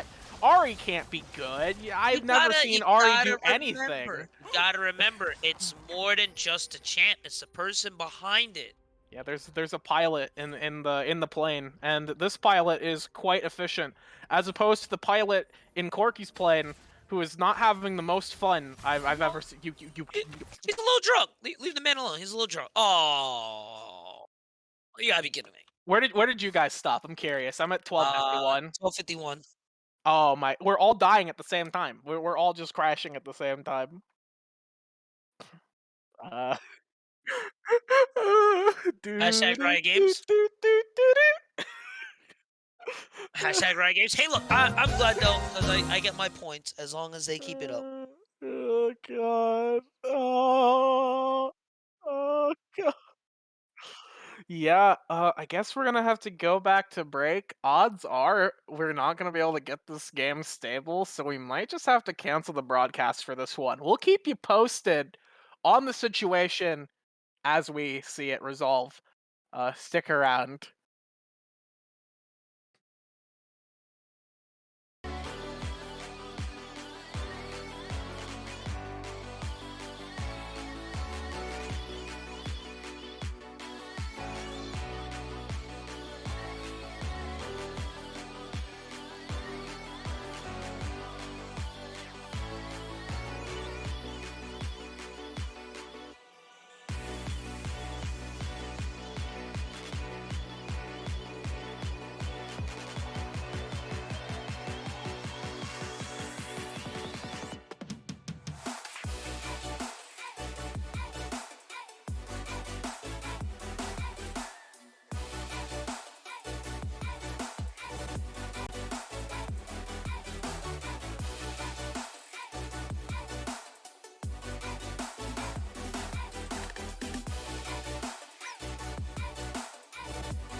Welcome back, everybody. Unfortunately, we were not able to resolve the issue with the match between the Dragons and the Bandits.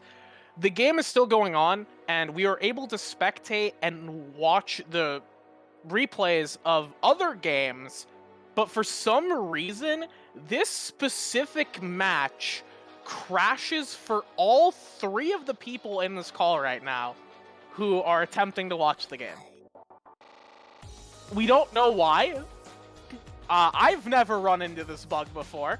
I don't know about you, Huey, but I this is a new one. This is an incredibly new one. It's just kind of crazy. Like, for as many years as I've played this game, there's always something new crashing and breaking this game. It's actually kind of crazy. Yeah, so we will be attempting to stream Game 3. Hopefully there are no issues there.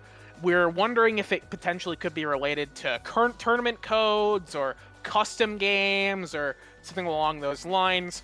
We have no information, and Riot doesn't help the amateur leagues out at all. So it's, I mean, they do, like a little bit, maybe.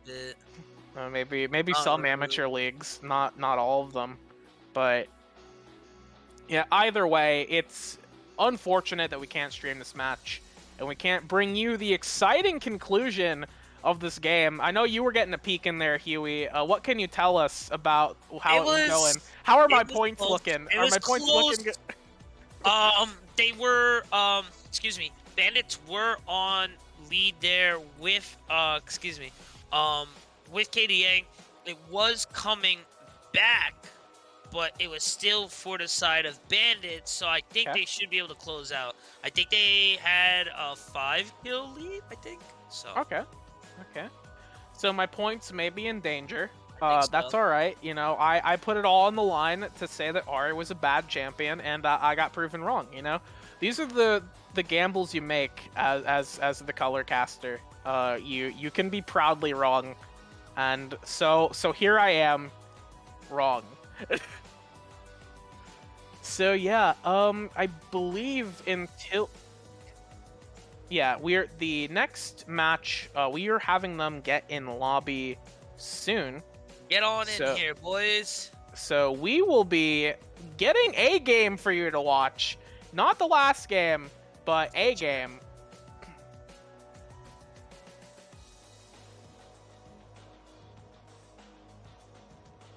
Yeah. Hopefully we can see. Oh, yep, and that tournament code is invalid. Excellent. Did I? Okay. Okay, we're waiting. Riot? Okay, alright. Phew. Oh, Look, it looks like we're playing, bro. I guess we're playing. Let's go. Alright, are you AD carry or support? I would rather support, but I can AD.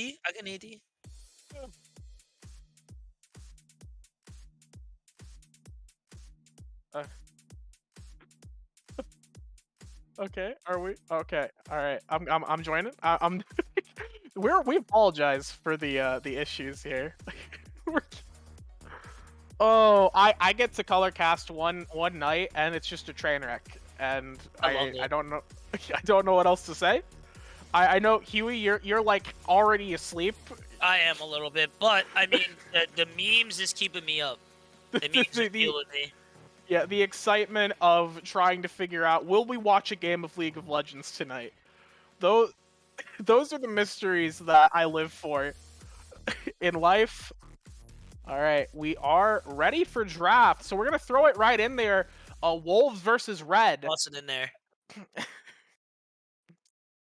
So we can jump into that draft when the teams are ready, and we can observe who the Wolves and the Hammerheads have in mind. The Wolves and the Hammerheads, like we were talking about, this is the battle for first place, or it was the battle for first place before the results of the other games of the day. The Hammerheads did win their first match, and their second match, so they are currently 2-0 on the day, and I believe the Wolves are also 2-0 on the day. So they are these teams are competing for first place right now, and they are looking to make some waves and get stuff rolling right here. And that's exciting. That's exciting. This sort of battle is what you want to see. This is where League of Legends really heats up. All right. Why is there ASCII art? The term. No, please stop. Okay, I'm all right. Chat gets the special delivery too. Does this get me banned? Am I about to get banned in chat?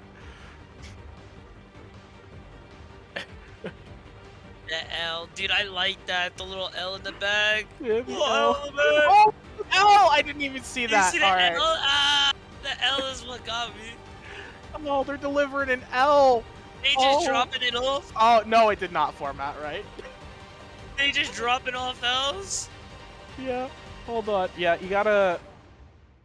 Hold on. I can fix it. I'll get banned for this. This is all right.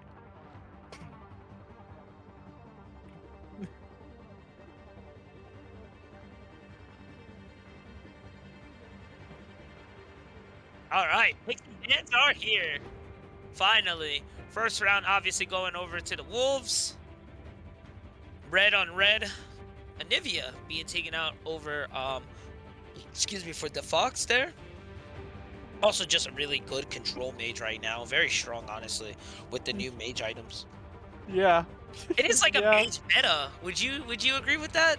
Kinda? Yeah, no, I would have Yeah. to say that right now, while there are some strong assassins like the Kiana and like the Talon, they've been hit recently, and overall, like the strength of these mage items, like especially the Crown of the Shattered Queen, which gives some really good survivability that a lot of these mages were missing last season, and then these champions like Anivia or Ryze who can build Fimbulwinter and get away with it, and be not only a high DPS champion, but also just unkillable, is very, very strong for specific champions who can do that kind of build, and that's where Anivia slots in. Not surprising to see that ban. The rest of the bans, aside from the Illaoi, which is specifically targeting feathers and fur, And pretty standard. It's fine. And we have the Jinx getting picked up first No. for the AD carry of the Wolves. Not a surprise there, honestly. If she doesn't get banned out first round, she's picked up first round. Yeah, and Southern Warrior is the KDA leader right now, and this AD carry is a danger. Oh wait, we're getting Brother Hedge today. Actually, we're getting the Hedge special. Hedge has also had a pretty strong KDA, so that's still pretty good. We had the Vayne in response. Is that going to be a bot lane, or is this a flex potential?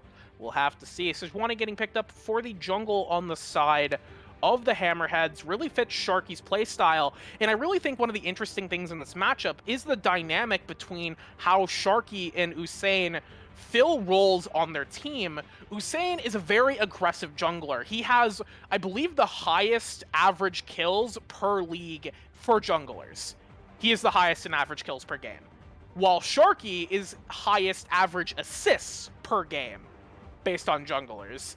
So this Sejuani pick really fits Sharky's playstyle, and the Amumu, the Amumu gets picked up for the Wolves. Yodo gang. I love There it is. There it is. Not necessarily in Usain's wheelhouse to see the Amumu come in, but I don't hate the pick. I like Amumu. It's okay in spots. It's just like, you know, it's the level 6 waiting room where you're just kind of waiting to actually get your power spike. Yeah. The Lulu pickup with the Jinx, just a classic combo. Not a whole lot to say there. Not very exciting, but doesn't need to be exciting to win a game. I hear that. Ho ho ho ho ho. So this is definitely some flex right here, coming over from the Vayne and Zillion pick right now, and I actually kind of like it. Yeah, no, absolutely. We have seen these champions like the Vayne. Vayne can go top or AD carry or mid if you're caps. You know, the Zillion can go. We've seen Zillion in every role except jungle. So, you know, Zillion can go pretty much everywhere. They'll probably flex between mid and support in the current meta. but could go top lane. We could see an Enchanter Zillion top lane. I doubt it, but it is possible. So yeah, definitely very hard for the Wolves to really know what to do here and really know what to ban. Like, they don't know necessarily what roles to target. They're looking to ban the brand away. Do they think I'm playing? Is that why they I banned don't brand? know. I do like from the side of red here, the top bans here being taken out of the Horn and the Urgot. Really would be.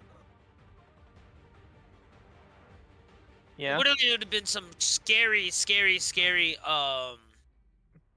closeouts there for their top lane. So I do like those bans taking them off the map. Yeah, and I would like to update everybody while we are waiting for these bans to... Okay, I'll wait for the update until after the draft for the game. So we have the Victor pickup, one of the best mid laners right now. Not too surprising to see the Victor come in, especially with the Malzahar banned away. Yeah. The Victor is very much a Defoe champion. Defoe is so good on the Victor. We've seen some incredible performance come out from him, so this is a really strong pick for him. So not too surprising to see the Hammerheads want to pick this up in the second round. We'll just have to see how the Wolves respond with their own mid lane, because they are going to get mid lane and they are going to get top lane here. Ooh, we were talking about Veigar. What? He comes. Oh, the Yordle gang is here. Can we get one yeah. more? Can we get Clegg top, bro? Yeah. That'd be Hold sick. on. Look, if we get another Yordle, we can start getting some dodge chance going. We can start getting more Yordles to appear on the board, and then we can fuse them together. You know, we can get 6 Yordles. Oh man, watch out. Yeah, Clegg, That's when the come on, Veigar Clegg. really turns on. Come on, Clegg. Come on, Kled. Bring in Kled. Kled. Please, Clegg. Kled, come on. 10 Yordle power. seconds left. Oh, that's the opposite of a That's Yordle. the opposite. That's void. No. Yucky. Oh man, and the Silas is such a strong pick, especially in this league. This champion is so often banned, and every time it gets picked, it almost always wins. I think it actually has a 100% win rate, from what I remember. I did not record last week's games in terms of like individual champion win rates, but I do know that the Silas is very strong. Oh yeah. And this both of these comps look really good, man. It's hard to choose which one I like more. Oh, jeez. It's tough. It's really tough. I think personally I'd have to go with the Wolves, because you know I was batting for Veigar last game. You know I gotta support. You've been hyping Veigar since we started today. So Yeah, if you didn't back your boy, this Veigar's the champion that got me the gold the first time in season 3, grinding it out. Veigar got me into the promised land of where it gets worse, not better. So R on poor pitiful fools there. yeah, so yeah, Veigar very much is the champion I love personally, but I also think the Cho'Gath is a great pick. The Amumu is a very good team fight starter. It's a very standard team comp from the Wolves. I don't necessarily know if this fits their playstyle, though, because what they play and what they succeed with a lot are those more aggressive jungle options, like the Xin Zhaos, or the Volibears, or the Hekarims. We haven't get really aggressive seen... with Amumu. Yeah, Amumu can be aggressive. It just, you know, the level 6 waiting room is what you have to worry about. But I do think the comp is, I would prefer it. Like, if I was in one of these teams, I would rather be on the Wolves team. Yeah. I mean, I do, but, like, I don't want to, like, outshine or say that Red can't perform anywhere near the way Wolves can, because it's good there. With the Hammerheads, it is there. There's a lot of power past there. There's a lot of AP on that team too. Yeah, it's a stylish top lane. It's a lot of burst, dude. Yeah. No, I'd had to assume that it was gonna be Silas bot lane, or maybe some kind of cheeky Silas bot support. lane with Zillion. But honestly, no, I wouldn't really like that with the Silas pick right there. Let the man get his own lane. Let him farm up. Let him become a nuisance. Let him take that Cho'Gath R. Or that Veigar R, or shoot. He could take a Mumu or Lulu's, honestly. He has so many good ultimates. He has a lot of good ultimates, honestly. So here. So yeah, let the man get that big level. Let him become that bully threat topside. Victor mid, that's nothing out of nowhere. I love Sedge, honestly. Sedge and Amumu are right after my heart back to back, honestly. Oh yeah, And no, then the I love. scaling vein, with the Yeah, Jinx. I you're like it. kind of pilling me on the Hammerheads comp I now. like Now I'm it. kind of. I like it. Oh, I'm gonna be contrarian. You know what? You can go for the Hammerheads. I'm gonna stick with my boy Veigar.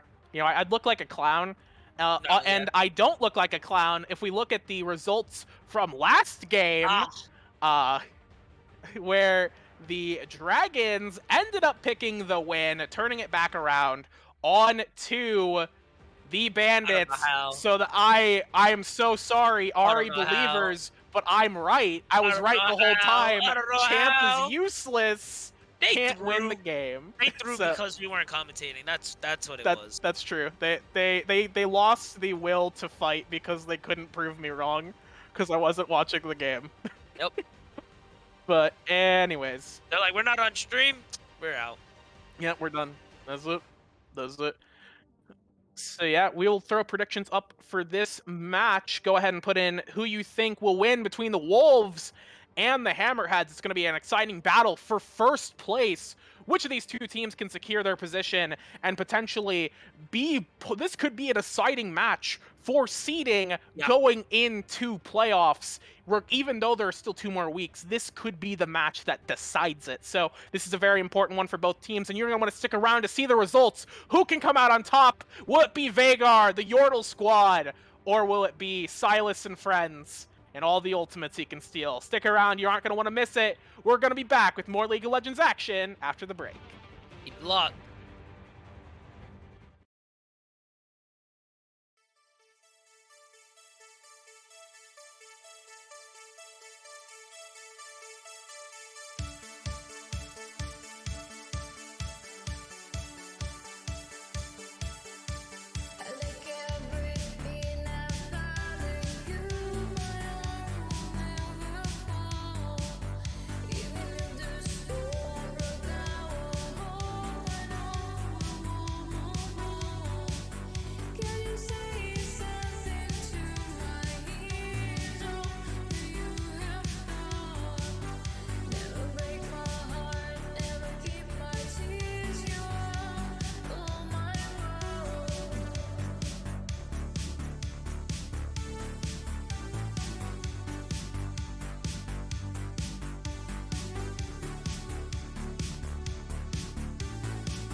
And we are back, ladies and gentlemen. Let's hope that this third game really works for us. Wolves on the blue side, Hammerhead on the red. And I gotta say, the prediction is so tight right now. Only a 400 point makes the difference right now. 13.5 to 13.9 on the side of red. And that is awesome. Yeah, people are committing their points for this one. They want to see this kind of bloodbath. They're committed to these teams, and these comps are very exciting. And there are a lot of champions you want to look at here. But for right now, while we're standing around putting out the line of scrimmage, I want to point out some of these rune choices that I think maybe a little unorthodox. Though we have some vision out here, looking to try and scout around, but. When we look at the top lane, let's just start with the Wolves. We have Hail of Blades Cho'Gath, which is a very good, like, aggressive brawling option because those E auto attacks slam you. It hurts really hard if you get hit by a bunch of those in a row, and Hail of Blades helps you secure that. Maybe not as reliable as the Grasp, but I think it is a pretty decent option. We have the Conqueror Amumu. Okay, I like it. I've done this before because I am an Amumu enthusiast. I play bad champions. That's why I play Amumu. I love. Take that back. Yeah, I am gonna take it back. Amumu's actually pretty good right now, he's pretty decent. He's situationally good, but I love this champion. I've been jamming this champion regardless of the meta for years. Yes. And the Conqueror, like, on paper, you think, oh, wait, this is crazy. If I get the Conqueror stacked, I can start healing forever. And I have so much AoE, I have so much power here. It should be easy to stack Conqueror and get stuff going. Oh, we have a trade. Okay. Getting that Conqueror rolled up, but the reality is you never actually get it stacked. And you're thinking, you're looking at Conqueror, you've healed like maybe 100, and you're looking at it and you're like, man, I just kind of wish this was Aftershock or like Predator or literally anything. Anything else. Pretty much anything else. Like, I could have used anything other than Conqueror. Like, this did not work out as planned. And Usain is not an Amumu player. Usain, I don't believe, actually really has that many games on Amumu at all. So the fact it got picked is a little shocking to me for Usain, and the Conqueror is even more surprising. The Predator on the Veigar is pretty standard at this point. Shown to be very strong here. And we have the first strike on the Victor. Now, I'm not too familiar with First Strike because I've not played a huge amount of the current patch. So can you give me a little breakdown on why this is a good option on the Victor? So I think it's going for the trade there and the little bit of extra damage for the burst, because you get the little bit of gold from the hit, and then you get to do that extra 10% damage there. So you get the auto, you get the extra gold, you win the trade once you hit the laser, and it does that little bit of extra damage too. And just to bring it up, dealing damage or applying a CC effect, so also the gate to an enemy champion within the first 0.25 grants them 5 gold, and then the first strike pack. Oh, checking top side. We have a fight. Oh man, almost getting picked there. Oh, look at bot there. We have a fight. On the other side of it, first blood going in. He's cracked. He's conking. He's conking 100% right now. Is he going back? Is he going back? Oh, he's going back from more. Oh, you know, he's angry. They're gonna clear the wave, and they're gonna push again.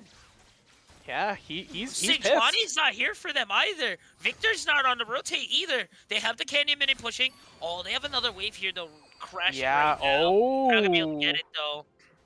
Yeah, no, the cannon coming in there really slowed down the progression of that wave, and the flank there from the Amumu, really good presence of mind from Usain. So we have a fight. There. Exhaust getting dropped there. The Chompers almost landing there. I think if the Chompers landed, that was an automatic death. 100%, that was an automatic death. Mafia going in right now. Absend, Kingslayer, Chain Lash combo with the Sejuani support rolling around, and that's going to be an easy pickup on the top side.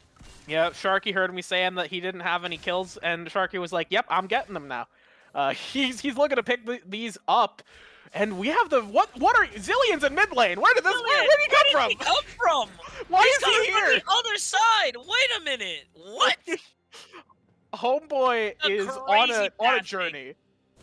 Is he playing Bard? How did he get Zillion's here? bizarre adventure type. Like, let's go. He's absolutely time warping right Oh, now yeah. around the map.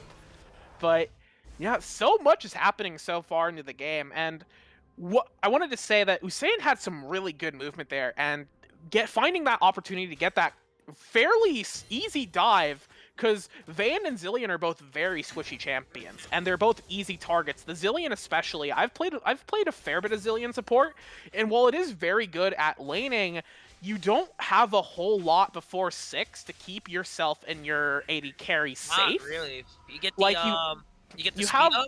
yeah, you have the speed up, but the speed up is not very good until you start putting levels into it. It's like 25%, I think. Yeah.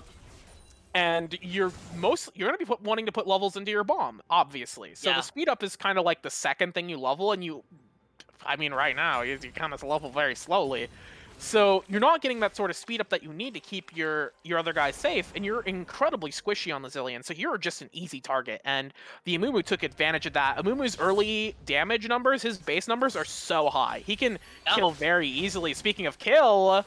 Looking forward on the mid lane there. Gate on gate action on the mid lane here. Hit stick trying to figure out his way out of here. But they're going to push up on the Fox here. But Viger's also on the rotation. Zilean! Hit stick still in trouble here. Here goes the CC. Here goes the Ignite. There goes the Chaotic Storm. Sharky's going to pick up another one. The Storm's just going to pass on over. The Gate's going to lock him down. The bomb's dropping. And Zilean, doesn't get it. The He tower! walks out and takes the tower kill instead. Usain just waddling away and picking up and making it a 1-for-1 trade. Yeah, and meanwhile, on the top lane, we saw Silas and Cho'Gath just battling it out, and, you know, Silas ended up winning that one, and I hope Silas got a feast stack. We can take a look at this replay here on the fight. Oh, getting caught up there. Double TP or double tower shot will go there. But I think he's gonna be able to escape. Speed up is there. Yeah, he's gone. zooming. Yeah, he's That's a zooming. nice This Zilean is not playing in bot lane, deciding to real. instead just roam and support the rest of the team. I don't think it's a bad idea. It's really hard to lane into Jinx and Lulu. They're so strong and so oppressive early on. So Zilean's like, I don't want to be here. Good luck. Good luck, man. And honestly, I think it's smart though, because Jinx being such a hard pusher as she is. Not again. They're back again. The double bump from downtown. Add on the CC, and that is GG right there. Another kill on the mid lane. Sharky is on fire with these Sue. Oh, no! She lives with 100. No, Hedge, watch out! Looking back. Man, Sharky is on fire with these map movements. So good at finding these opportunities. The Veigar steps up, and they know that, hey, I've got the stun. You've got the stun. We've all got the stuns. And they just easily layer these CC chains perfectly to secure another kill onto the Veigar. And his snowball, this champion gets really dangerous, but they are so succeeding at slowing this man down and making his ability to do anything just negligible. You need to, though. If you leave him to his own devices, that's when he becomes a menace, honestly. Yeah. That's when that scaling start coming in. Those primordial bursting is ripping through your Sejuani's, like when it's not even supposed to be ripping through Sejuani. So I honestly really like the aggressiveness. Yeah, no, I think the aggressiveness is a fantastic play here from the side of the Hammerheads. You want to make sure this Veigar doesn't get rolling, and you want to keep him down. But while we've been looking at the mid lane and how much blood has been being spilled in the Rift, the top lane is going so heavily in Silas's favor here. No. Silas picked up 2 kills, has an assist, and is looking to get a third. Coming on in, Sharky there, dropping the bola, but unable to catch him there with the Winter's Wrath. He's maybe found something on the radar. Usain is there, looking for the Q, fates out the flash there.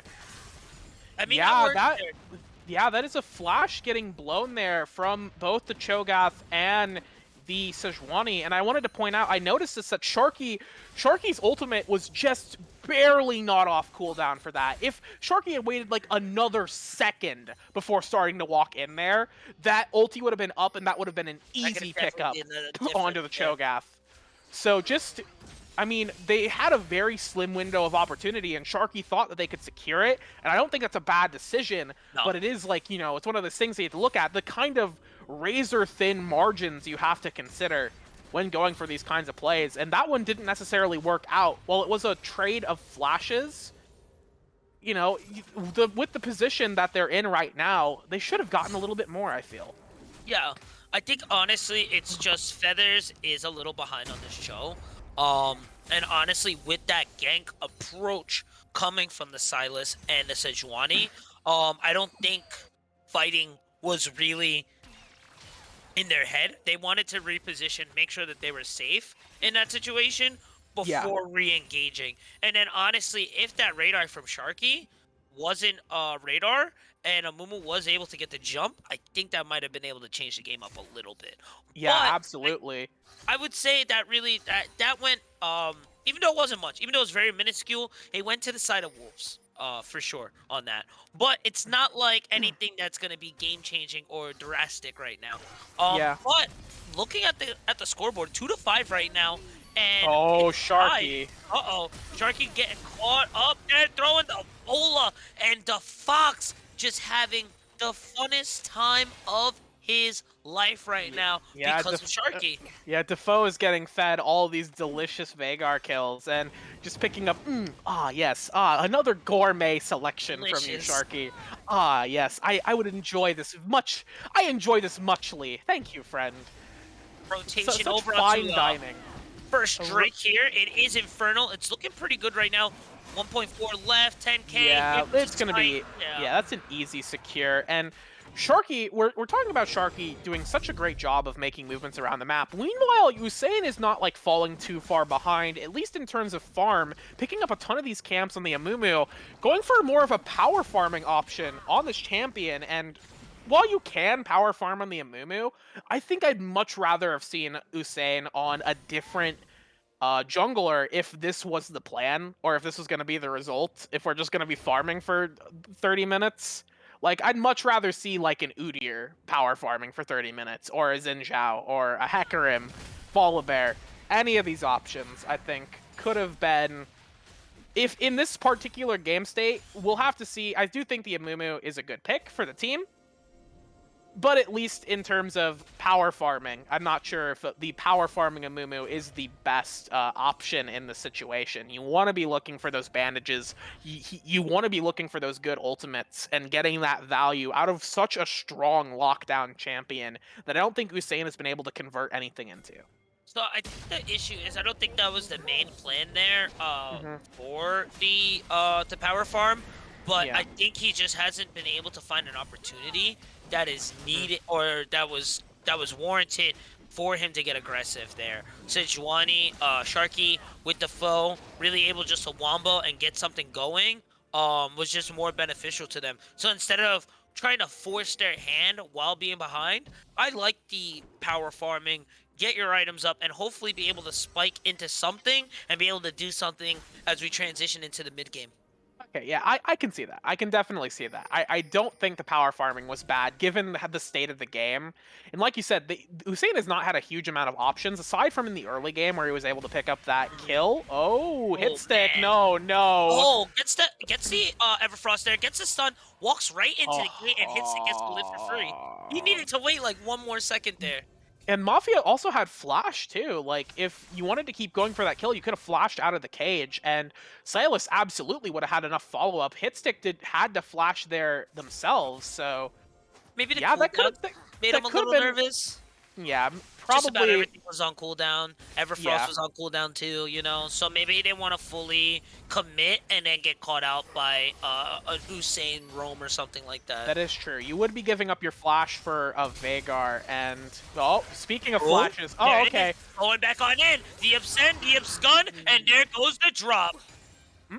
Speaking of fine dining, Look at that. He's this, getting big, bro. That's scary. Why is he This, so big? Oh, because of the feast. Oh no. yeah, he has 3 feast He's stacks. got 3 stacks right now. I Yeah, really no. like this, dude. Early on, when Silas picked up a solo kill, he actually secured it with the feast. So that was the first champion stack, and that was the second one. So this Silas has picked up. This Silas has more feast, has almost as many feast stacks as Cho'Gath. Cho'Gath has 4, and Silas has 3. And Silas can't get Cho'Gath ultimate as often as Cho'Gath Oh, gets he Cho'Gath can. ultimate. No, you're right. But I think he's So- off cooldown from hijack. Mhm. Wait. Oh, by the time they meet up, the hijack passive will be off of Cho'Gath, and he'll be able to do it again. News. That's I did bad like news. the lane swap. We didn't really touch on the lane swap Yeah. a couple minutes ago. I liked it, but really nothing really came back out of it, and then they reverted back to it. 3-man bot right now. Yeah, there's all this vision here. They know that Sharky's here. Sharky's caught right here on the ward. Yeah, and they even know. if he approaches.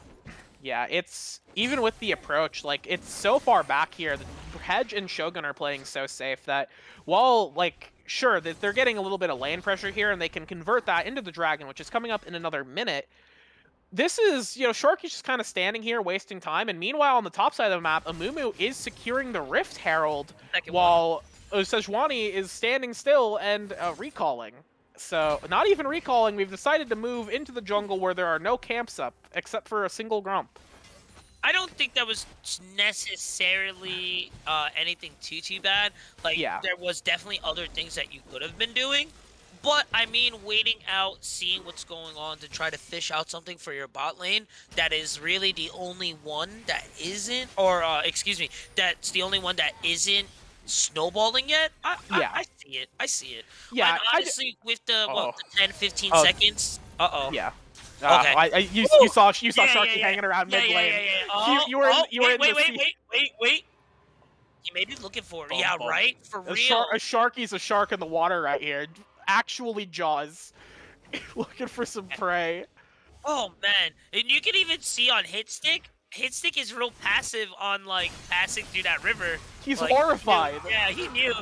That was a fast dragon there, by the way. That's another chop. Was that another stack? That's another stack. He's Look how big he's getting. This is the most swole Silas I think I've ever seen.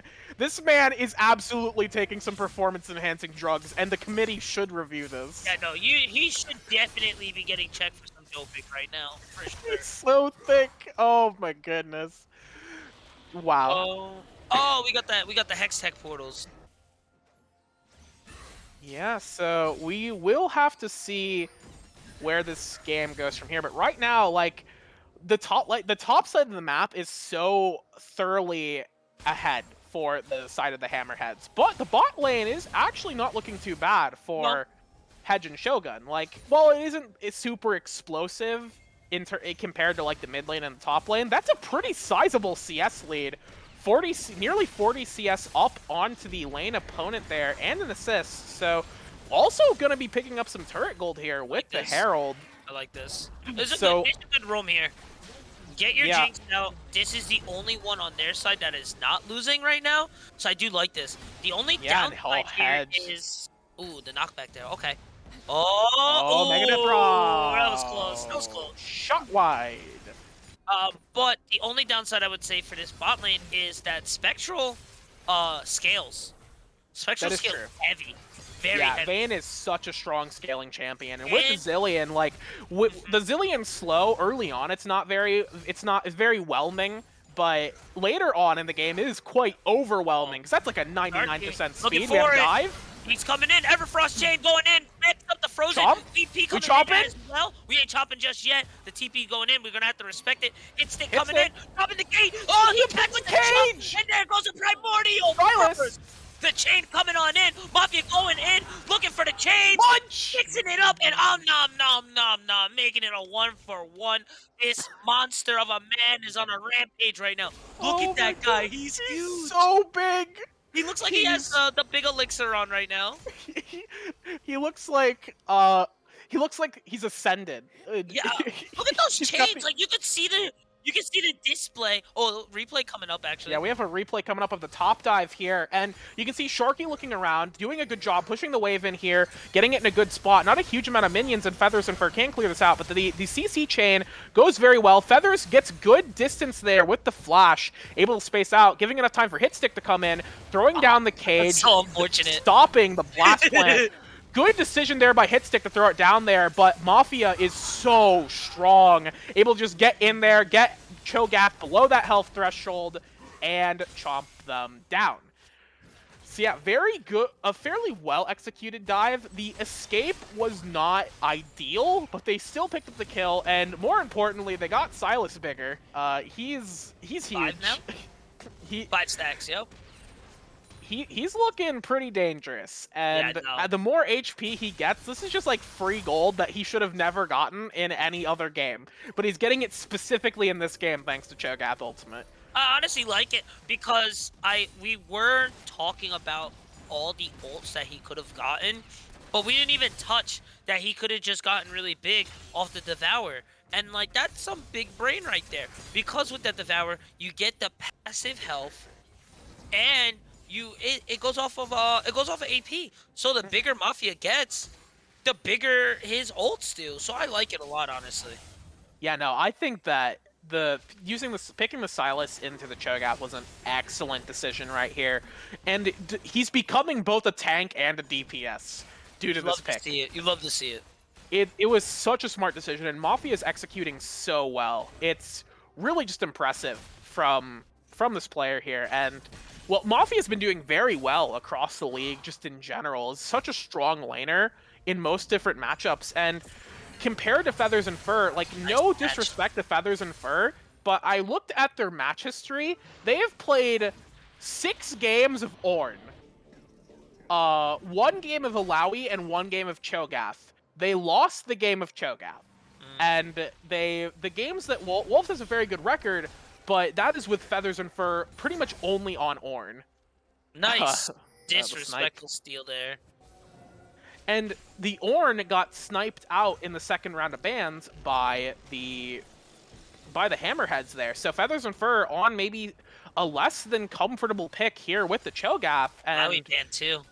Yeah, the Alawi ban as well. Just really doing trying to shut down Feathers and Fur. And Feathers and Fur is a very strong laner in their own right. We have a fight. Coming down onto Sharky. Hussein is going in. Touching up the R on the foe and everything. The blue side is getting caught up, and they are getting broken through. This level 1 goon is becoming a level 100 boss right now. He is unstoppable. Oh, yeah. This is absolutely the Mafia boss. This is the Godfather you don't want to mess with, because he will absolutely just break your kneecaps and destroy your entire bloodline. Yeah, he is out for blood, man. And look at him. He's ginormous right now. How much extra health does he have right now from the passive? Let me click on him and find 720. out. Yeah, 720. Oh my gosh, that's insane. Yeah, he has as many stacks as Cho'Gath does, and Cho'Gath has no more free stacks to get. So from this point onward, unless Feathers and Fur can actually secure kills... He has more health. Yeah. He's tankier than Cho'Gath right now. What? Yeah, he's so huge. He's unbelievably massive. And he's we a have 100 boss here, and he takes it again. Oh, Sharky. Sharky in the curtains here, but is mixing it up with Hussein right now. Hussein should have win that with the percentage health from the boss spare. Is here. Oh, but the boss man is here. You gotta respect the boss. The locked up there on the chain, on the choppers there. Sharky with the revive coming over. He's gonna be able to live. Oh, walking. He's gonna wait for the cooldown. Rocket. The rocket already fired. Oh, rocket already fired. Yep. The rocket was fired at about the start of that fight. We saw the rocket fly past. Such early rockets today, honestly. Yeah, a lot of all over the league. They're getting a little too excited. I think these Jinx players. They're getting a little too hyphy. Yeah, they see this action, they're like rocket time and rocket power. Then instead they're just lasering on the beach, you know, not catching any rays. This is what I was scared about. So Vayne is real far ahead, just from the passive solo farming from Yeah. Zillion roaming and from the Zillion passive, just passively giving her experience. Yeah. If Vayne and Jinx catch each other 1v1, Vayne Yep. has that. Vayne probably has Easy, that. easy, Yeah. honestly. With Pretty- especially with Final Hour. Ooh, okay, never mind. Sharky's too big. Yeah. Ain't nothing happening here. Mhm. Merc Yeah, treads. he secures a little bit, but that's about it there. But yeah, that is like the scary part of Vayne there, honestly. She can really just out-duel and outperform just about any ADC 1v1. Yeah, it's gonna come down to if they end up in a 1v1 fight. Nice game. Ooh, we have a Choppers, cage. Everfrost, CC, see you later.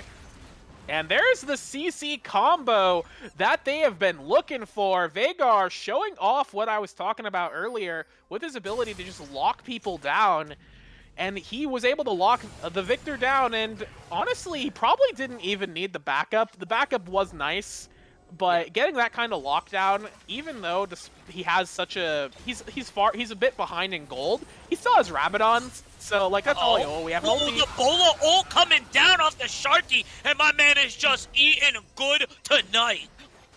Yeah, this shark smelled blood in the water, and he decided to strike, charging in there onto Brother Hedge, stepping out a little too far forward without vision. Okay, not too we're bad fine. there.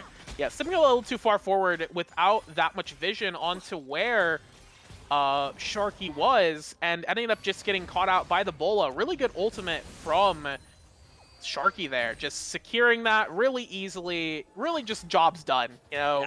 Yeah. Stun, run, job done. Yeah. There's honestly not much to do. It's a little unfortunate that they are on the back cap here. With as much CC it is on the team, and I know it's kind of like a weird buy, but a Mercurial would have been really good in Jinx's pocket right now. Yeah, and it looks like that is what she's going to be going for next. I see the Null Magic Mantle in her inventory. So likely going to be the next pickup is going to be picking up. Especially without Cleanse. Yeah, without Cleanse. I'm honestly kind of surprised she didn't go Cleanse. This really seems like a Cleanse angle. Spectral ended up picking Cleanse for the Amumu and the Veigar cage. Yeah. So, yeah, not necessarily sure why Hedge did not go Cleanse here, but heal's pretty standard, heal's pretty safe. If I wouldn't have had the presence of mind to go Cleanse, I would have just kept heal. You know, Yeah, I'm not thinking about that. I think it's sneaky. You're just like, it's okay, I'm fine. And then you get into the game and you're like, oh, wait a minute, that's a lot. This is actually a lot more CC than I expected. You know, you say to yourself, oh, I'll just dodge the Sejuani ultimate. You forget that it fires at Mach 10. Afia with the cheeky walk up to steal, dude. Insane. Has the ult locked in now. We're dancing around Hextech Soul now. This isn't really good for the side of the Wolves, man. Yeah, no, the Wolves are going to have to try and get in on this position here. Whoa, Veigar. Oh, man, almost gets it. And we get the jump in. Sharky dropping onto the Usain. Does get it. Hedge getting very low here. He's going to have the Hourglass. Oh, that's a big shot down there. What timing coming from it. And Wolves winning this right now. Can't pick up the Dragon, though. It is a little shady. Yeah, they're going to be standing around here. Vayne is going to stick here and potentially look to try and snipe him out. The force flashing in. Does work, gets one down. Usain is here as well. There goes Viger from the downtown, putting up the 3. And yeah, no, that's it. That's their Dragon, that's their soul. Unless Fetish Fur here has ult. There's no blast plan. Doesn't have flash either. Can't go and munch it, man. That's theirs. Looking for the stop, maybe? Oh, so close at the 202. Yeah, that was absolutely... Oh, man, that was such a greedy Dragon take there. The Wolves got a fight that they had no business winning, and then they just threw it away. It's... Oh, man, it's so unfortunate for them. I'm assuming we're going to get a replay of that, because that is an exciting play. We have the start of the fight here. Yeah, we have the Villian looking for an opportunity, missing the bombs, but does force the fight here. The engage starts out, and the front line of the side of the Hammerheads actually gets shredded here, and there's a disconnect between the Zillion ultimate and the Zhonya's, not able to get that Zillion ultimate procced, and the Sylas ends up going down there before getting off the chomp. So the Wolves are able to position into the fight, but after this fight, like, they go to position here, and yeah, this does not work out in their favor. They get caught out by the Victor damage, by the Vayne, and they aren't able to finish that dragon, and that is a soul getting picked up by the Hammerheads. So this game was a lot closer, but now you're starting to Oh my see the God. lead take effect here. Nearly 3K going to about a 4K lead right now. Soul is up, and that is a Hex Tech Dragon Soul. So that is with the Chain Lightning, and that's going to be so scary coming up very soon. I want you to know that I saw a single frame of Silas just like standing there, and oh my god, he's so huge.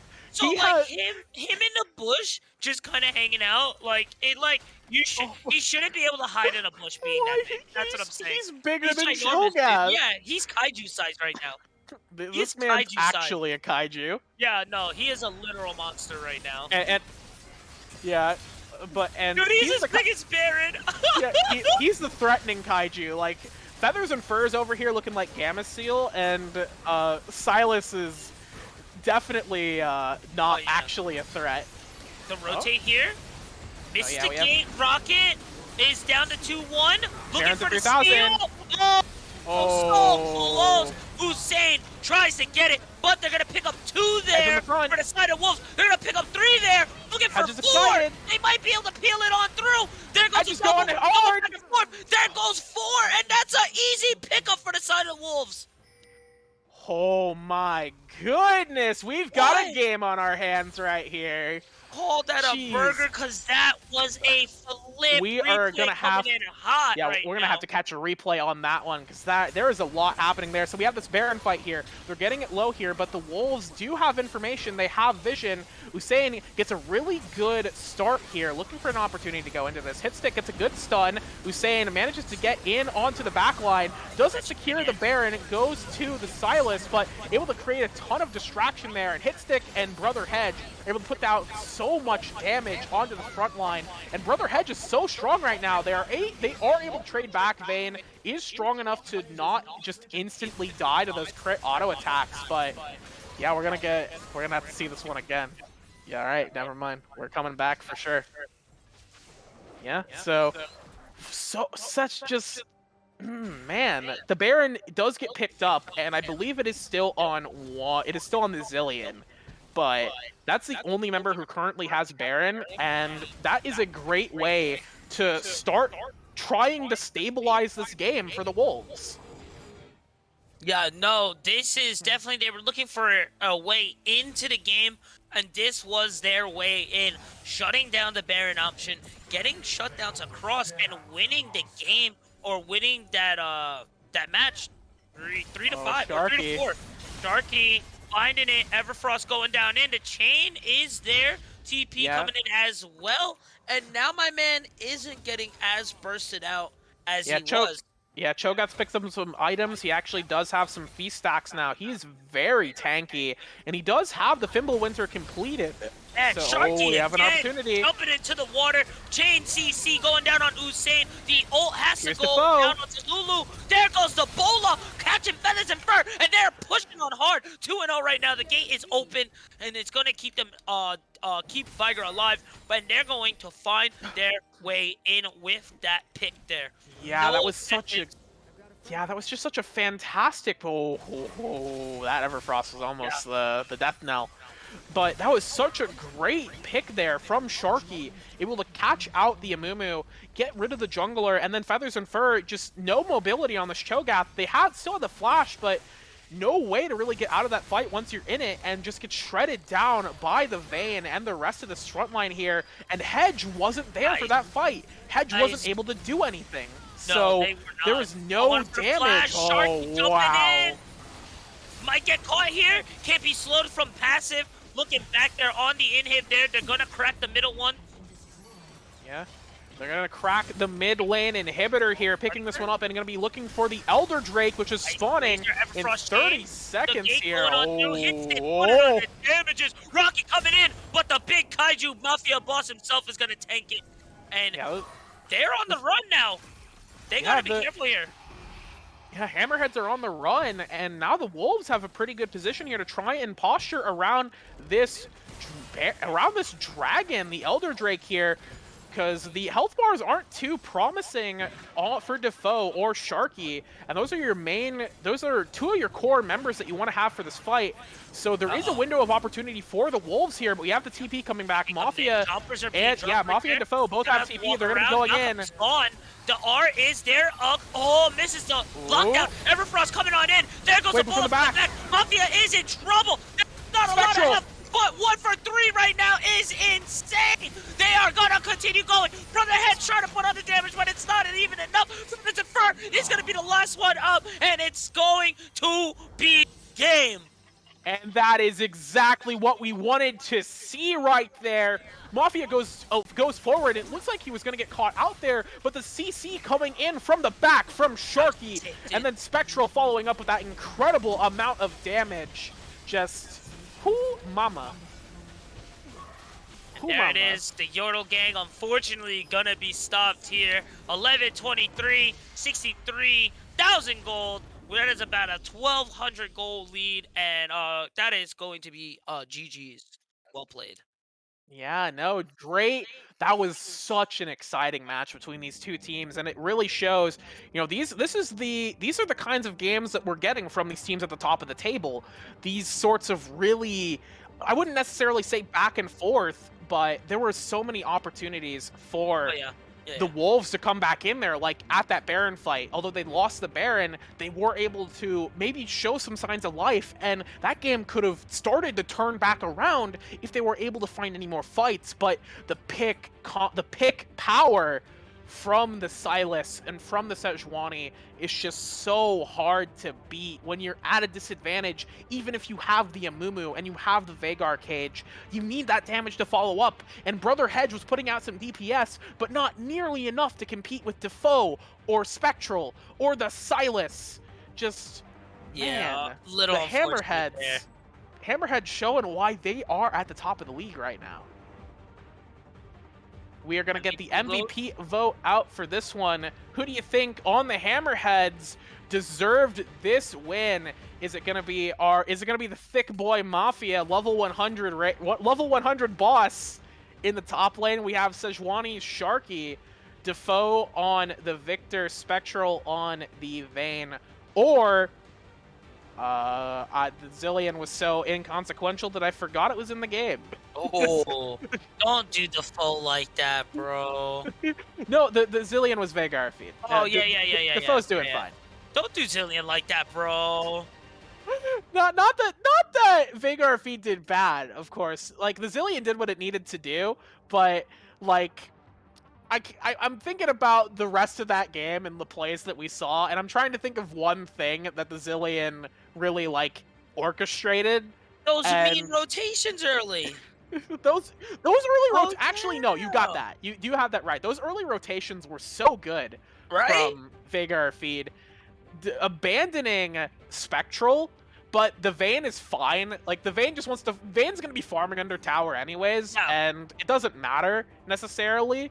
So, yeah, no, that was actually a really smart play to basically play the roaming support from the support role. No, Sharky! Oh, no, Sharky. Oh, yeah, going... So much love for Spectral here on the Vayne, and I do think the Vayne had the best KDA, but we all know, like, deep down in our hearts that was not Vayne's game. That was...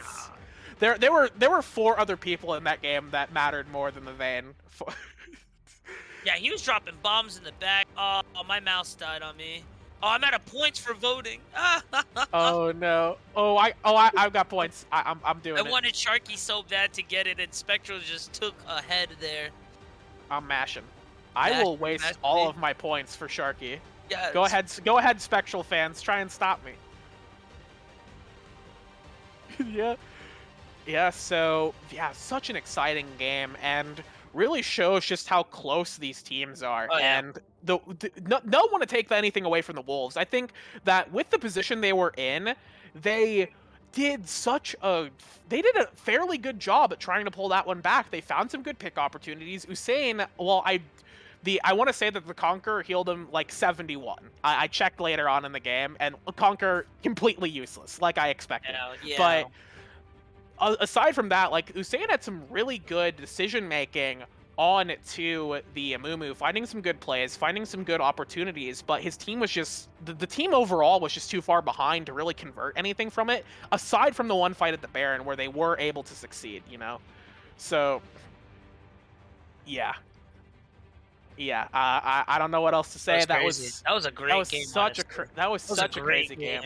That was And, so like, fun to It watch. shows and it proves that these guys are the top of the top right there. Both teams there really dominating and showing who's the real bosses of this league for sure. Yeah, and the Mafia boss, who the big Silas I think was worth it. Seeing big Silas, just I don't think I'm gonna sleep at night. I'm gonna be horrified. I'm gonna think of that man, you know, walking up to me, and I don't know what I'll do. I don't know how I'd respond. Yeah, we're still waiting for this MVP poll to close out. Is looking pretty. Is it close? It was looking close. Yeah, there's still time to keep voting though. So if you wanna try and beat out Sharky, you're gonna have to beat me spamming click onto the vote Sharky button. So I have not stopped smashing click. I have spent Yes, spent that's 2,000 right, points dude. on Sharky. Honestly, I wanted big shout outs to everyone tuned in and keeping it locked. Thank you guys all so much. I know Monday is a little crazy for amateur league. We get a lot of we have a lot of people up. We got Aegis. There's another one that's up, and it's like slipping my mind right now. I'm sorry. But we have a lot of amateur leagues on the Monday, and it's so cool you guys come out, especially on a Monday, bro, to come hang out with us. I appreciate it so much, dude. Especially through the technical issues we had today. If you stuck around through those, we really appreciate it. We were able to get you some League of Legends action. Unfortunately, we couldn't see Ari lose, so I wasn't vindicated live. But, you know, we know in our hearts that I was right. And I did lose points because I bet on Veigar. And, you know, I didn't believe in Sharky. And I know better now. And we have the MVP secured. That is going to be Sharky on the Sejuani. Let's go. I think Sharky absolutely deserved that, 100%. Like Definitely the plays that Sharky made in that game and the angles that they found, getting so many great ultimates and getting so many great picks going, that was what facilitated the game for the entire team. It got Victor ahead. It secured Silas's lead, and it helped them win nearly every single fight in the jungle. If the Sejuani was not in that game, and it was like a Xinjiao or something, that would have been a completely different matchup, I think. Yeah. So, no. I would have to agree, but you don't want to take from Sharky there, okay? Sharky played a great game. Yeah, no, Sharky piloted that. Sharky piloted that champion great. Yeah, I spent 4,000 points on Sharky, so I want you to know, Sharky, if you're in chat, I got you. I wanted to support the Sejuani. I'm a Sejuani enjoyer. Hell yeah. So yeah, good. Unfortunately, I think that closes that out, man. These Mondays go quick, dude. Yeah, no. Although these are like, you know, they're 3-hour broadcasts, it feels like they go by super quick. It feels like just a minute ago we were struggling with technical issues and playing the Eric Andre song, you know. So yeah, that'll be it for this week of matches for the Victoris Amateur Drafts League. We appreciate you all tuning in. Next week we're going to see Week 5, baby. Week 5. We're gonna see the first match will be Unicorns versus the Bandits, and we have Wolves versus Dragons, and then we have Sharks versus Hounds to close out the day. So the Wolves versus Dragons is going to be a very exciting match. Yeah. Oh yeah. Yeah. Next these week teams is going to be crazy for sure. Yeah. Yeah, and then playoffs are just around the corner, you know. Yes, Got to keep sir. all these things in mind. It's getting really exciting, getting heated up, so you don't want to miss any of this action. For So sure. you want to hit that follow button. You want to use your Twitch Prime on this channel. Get the emotes. Don't watch the ads, guys. Come on. You don't want to watch ads. Enjoy the handmade Gurf approved emotes, Gurf crafted premium emotes. You aren't going to see these on any other channel No. except for Victoris. You're going to want to subscribe. You're going to want to follow the channel so you know when the next broadcasts are going to come up, because we got action every day of the week here except on the weekends. we got action every weeknight for you when you Yes, get sir. home, when you're chilling after work. Tune in at 8 o'clock every day. I think it's 8 o'clock every day. I know that one of the leagues is in playoffs now, so I do not know what their schedule looks like, to be honest. Or not, I can't find it. Yeah, so yeah, feel free to tune in anytime you want and anytime you need to. And yeah, it looks like we lost Huey. Uh-oh. Huey? Come back. Okay, all right. Whew. All right, anyway. Yeah, so yeah, we were closing out the stream. Okay. So, thank you for tuning in. Thank you hitting that follow button. Follow on Twitter as well to get more information about when these games are going live. That is the Twitter handle is probably somewhere. There's the link. Yeah, the There it is. link There it is. is there. You can see it. You can follow them, and not only can you follow Victoris, but you can all if you like us as talent, you can follow us on Twitter as well. Anything you want to plug, Huey? You could go check me out on Twitch, Virtual Arcade. I stream League, Unite. I also Yeah. am on Twitter. I meme a little here and there on it. And that's at Huey Yoshikage _Yoshikage. And yeah, just come down, say hi. Let me know that Victoria sent you. Yeah, you were knowing that you were on that Pokemon Unite this past weekend. Yeah, you Sure. got 33rd out of like 190 something. Not That's bad. pretty Not bad. impressive. That's pretty Ah, impressive. I'm still a little disappointed on it. I am proud of my team. We are top 25% NA. Let's go. That's pretty impressive, But I think. but we really wanted that top 16. I really think we are a top 16 team. So next month we should have it. Yeah. Unlike Huey, I'm not a pro gamer, but you can still follow me at Becky Rita Gaming. I complain about a lot of things. I complain about League of Legends, Yu-Gi-Oh, Pokemon. Yu-Gi-Oh is probably my big focus, as I've said the past few weeks. Was going to go to a local this past weekend, and the local scene is like maybe the tournaments get to like 200 people. That's Maybe a like local? not Sheesh. maybe not 200, but Sheesh. I know like the last one around here, not 200. Maybe more like around 100, but they're pretty big locals. That's a big local, dude. Cuz it's up near Okay. South Bend, Indiana. So quite a lot of people cuz it's probably one of the bigger cities here in the Midwest. So, yeah, there are a lot of people hanging around there. I would not have done well, but I could pretend, and eventually maybe I'll talk about how I lose at locals, Oh, and that's exciting. So you wanna tune in to see me complain about getting skill drain flipped on me. mm, what, you playing me, bro? Are you playing me? Geez, no, please. All right, well, that is gonna be it for us Thank you tonight. all so much. I Yeah, appreciate you guys so yeah, much, man. thank you all for tuning in, staying late with us tonight. That will be it for today. So once again, thank you all for watching. Tune in tomorrow for more action here on Victoris GG at 7:45 for the pre-show, 8 o'clock for the games. I have been Becky Rita with Huey Yoshikage. You guys Thank you already all for know. watching and have a great week. Get it out there and get stuff done. See y'all next time. Peace.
from the heights.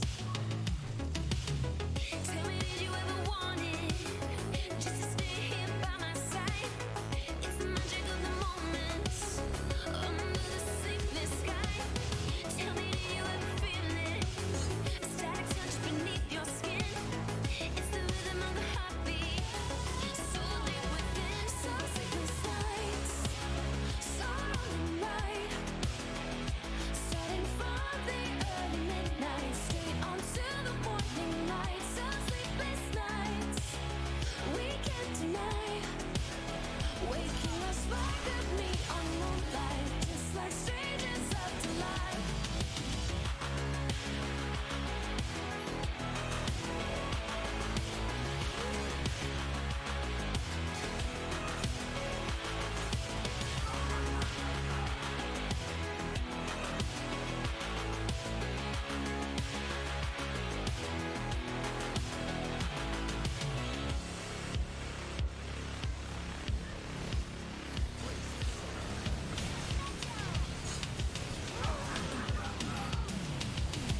And now we cannot stop the stream.